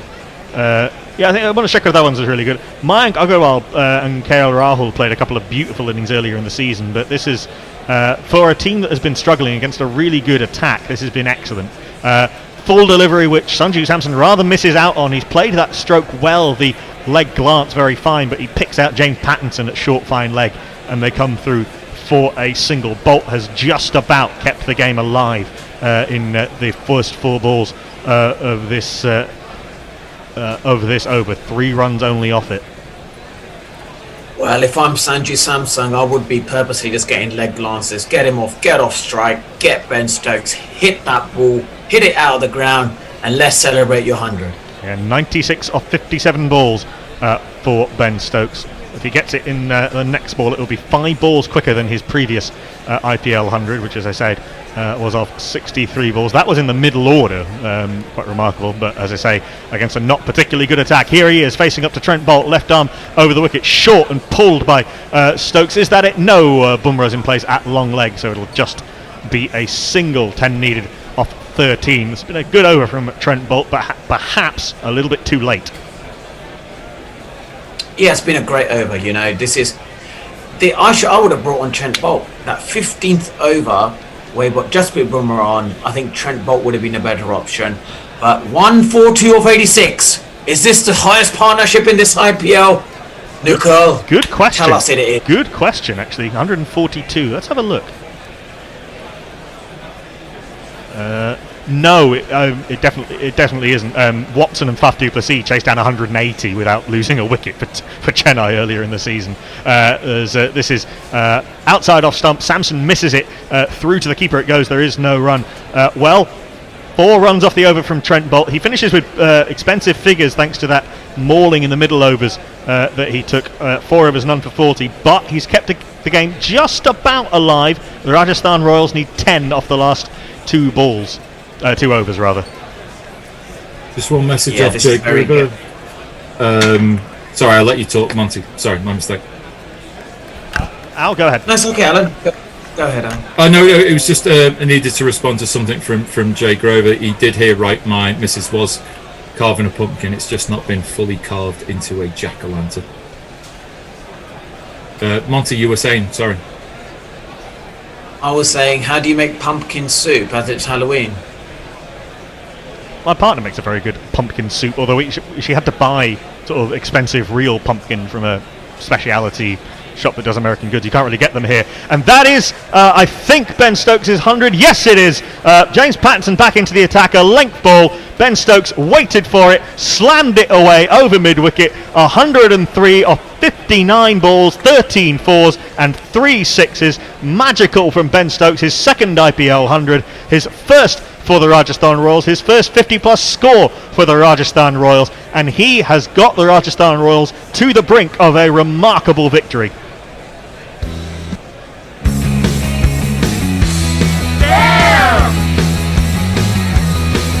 That 6 is on fire. 10, 20, 30, 40, 50, 60, 70, 80, 90, 100. Congratulations, sir. Outside off stump, flayed by Ben Stokes. Is that the winning runs? It is the winning runs. Ben Stokes wins it in style for the Rajasthan Royals. An absolute thumping for the Rajasthan Royals that they have inflicted on the Mumbai Indians. They have beaten the champions, the table toppers, by 8 wickets with 10 balls to spare. They have chased down 195, which looked beyond them, we thought, at halfway. But Ben Stokes with 107 not out of 60 balls, Sanju Samson with 54 not out of 31 balls have sent the Rajasthan Royals sprinting over the finish line. They get off the bottom of the table. They go level on points with the Kings 11 Punjab, possibly above them into 5th place. And Mumbai Indians, Delhi Capitals and Royal Challengers Bangalore, who went into the weekend on 14 points, come out of the weekend on 14 points. And the IPL is hotting up. The race for the playoffs is hotting up. What a knock by Ben Stokes. What a knock by Sanju Samson. What a chase by the Rajasthan Royals. It's been an interesting story of 2 partnerships that we've seen today. In the first game, we saw Kohli and De Villiers not do enough. And here we've seen Samson and Ben Stokes play as if there was one 20-long power play. Yeah, it was a fantastic knock by Ben Stokes, you know, and the timing of it and the way he accelerated at the back end especially. I must say, like, if there's any young cricketer watching right now and they're thinking, you know, how do you score 100 in T20 cricket? How do you construct an innings? please record this innings, watch it again and again and again, and you would learn so much about how he's strategically, tactically put it all together. And I'm so pleased for Ben Stokes because he's a good friend of mine, and there's a few of my English teammates. Well, he was my teammate, and Joss Butler, and Jeffrey Archer. We got some obviously English affiliation. Dare I say, I'm delighted that Rajasthan Royals have won today. Yeah, they were always going to have a lot of English fans with that representation. I mean, by the way, it's some measure of the comfort of victory that you can win by you can chase down 196 to win and not even need Joss Butler. That's kind of terrifying, really. But Rajasthan Royals finally have more than one player playing to potential in the same game. Archer was superb earlier with the ball. The leg spinners Shreyas Gopal and Rahul Tewatia were very good with the ball as well. But we thought with Hardik Pandya's late blitz, when he got 60 off 21 in partnership with Saurav Tiwari, as the Mumbai Indians put on 74 off the last 4 overs. But Monty, it strikes me, maybe there was a brief period at sort of halfway, the sort of 11th and 12th over. That's really the only period of the innings where Mumbai have been able to exert any control on Rajasthan. Yeah, I fully agree with you. And I think Kieran Pollard was just a little bit confused, wasn't sure who's the people I should bring on. And it's himself. I felt he should have brought himself on and backed himself. But, when Ben Stokes on fire, boundaries going everywhere, it's difficult, to have clear decision making, and you're not sure, what you need. And we know IPL. Seems to have lost Monty in mid-point there, but Kieran Pollard did come on for an over and got hit around as well. He wasn't the only one. You go back to Jasprit Bumrah, Al, and you think you know what you're getting, and most of the time you will. You know that you're getting a tight over, but Stokes and Samson, to their credit, attacked him, and to their even greater credit, pulled it off. That just kept the momentum going at a time when it could have gone. That's the moment where you think that if Bumrah bowls a good over there, maybe gets a wicket, and suddenly Mumbai take control of the game. They just couldn't stem the building, the bleeding. The momentum was probably from about the 13th over on relentless and unstoppable from Rajasthan, and at that point it would have taken a real collapse of wickets. Probably mark it out to a bad day at the office. Not really an awful lot that Mumbai could do beyond that. From a certain point in time, the game was won, but well before it was won. Yeah, I think that's probably true. It's interesting you draw the comparison between De Villiers and Kohli. Obviously different when you're a slightly different situation when you're chasing, but there was no there wasn't a consolidation period in the sense of not trying to hit boundaries. There was no point at which Stokes and Samson were not trying to hit boundaries, even when Samson was going about a run a ball to begin with. I thought the in a sense the character to come back from that mauling that they got towards the end of the innings when Hardik Pandya was blasting the ball to all parts was really quite impressive, I think, and as I say, against a good team and a really good attack. They're top of the league for a reason, but it goes to show that there is really not much difference between these 8 sides when it comes to talent. There might be when it comes to tactics, execution on a given day, but we're close to any given Sunday, or in the Bears case, Tuesday or Wednesday.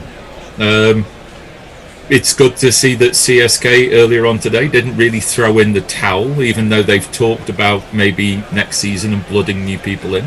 There was a game to be won and they won it. And today Rajasthan have been able to turn around, to look at themselves in the mirror and turn around and go, yeah, it's a run chase, but for 16 overs we had them exactly where we wanted them, and we can chase this down. We've got the talent, and thankfully they've had 2 people who are willing to be able to execute to the level that they can at the same time, and it's that partnership that's brought them home.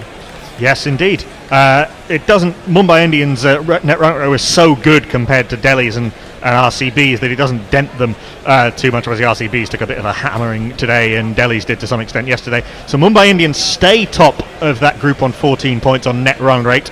So they're at top of the table. Rajasthan Royals rise to 6th with that victory, level on points with the Kings 11 Punjab, who play the Kolkata Knight Riders tomorrow. That's a big game. We won't be here for that.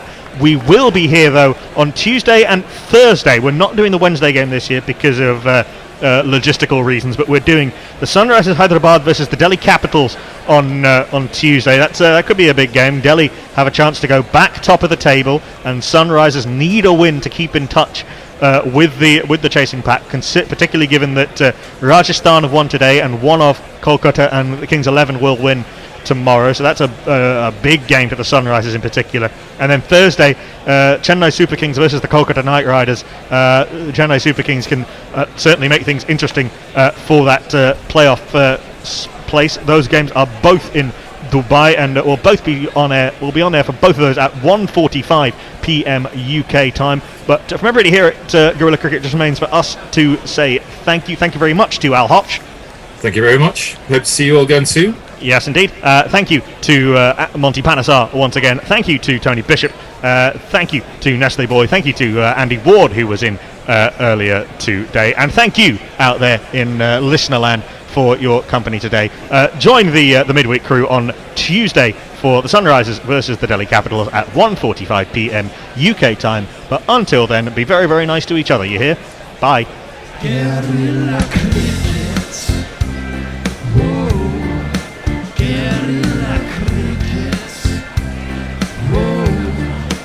Guerrilla. Take Raj, man the barricades, patrol the cover-bound cricket. It's not about the winning, it's about how many rules you break. Even in cricket commentary, this is the best advice to take. Pick Guerrilla Cricket, it's the finest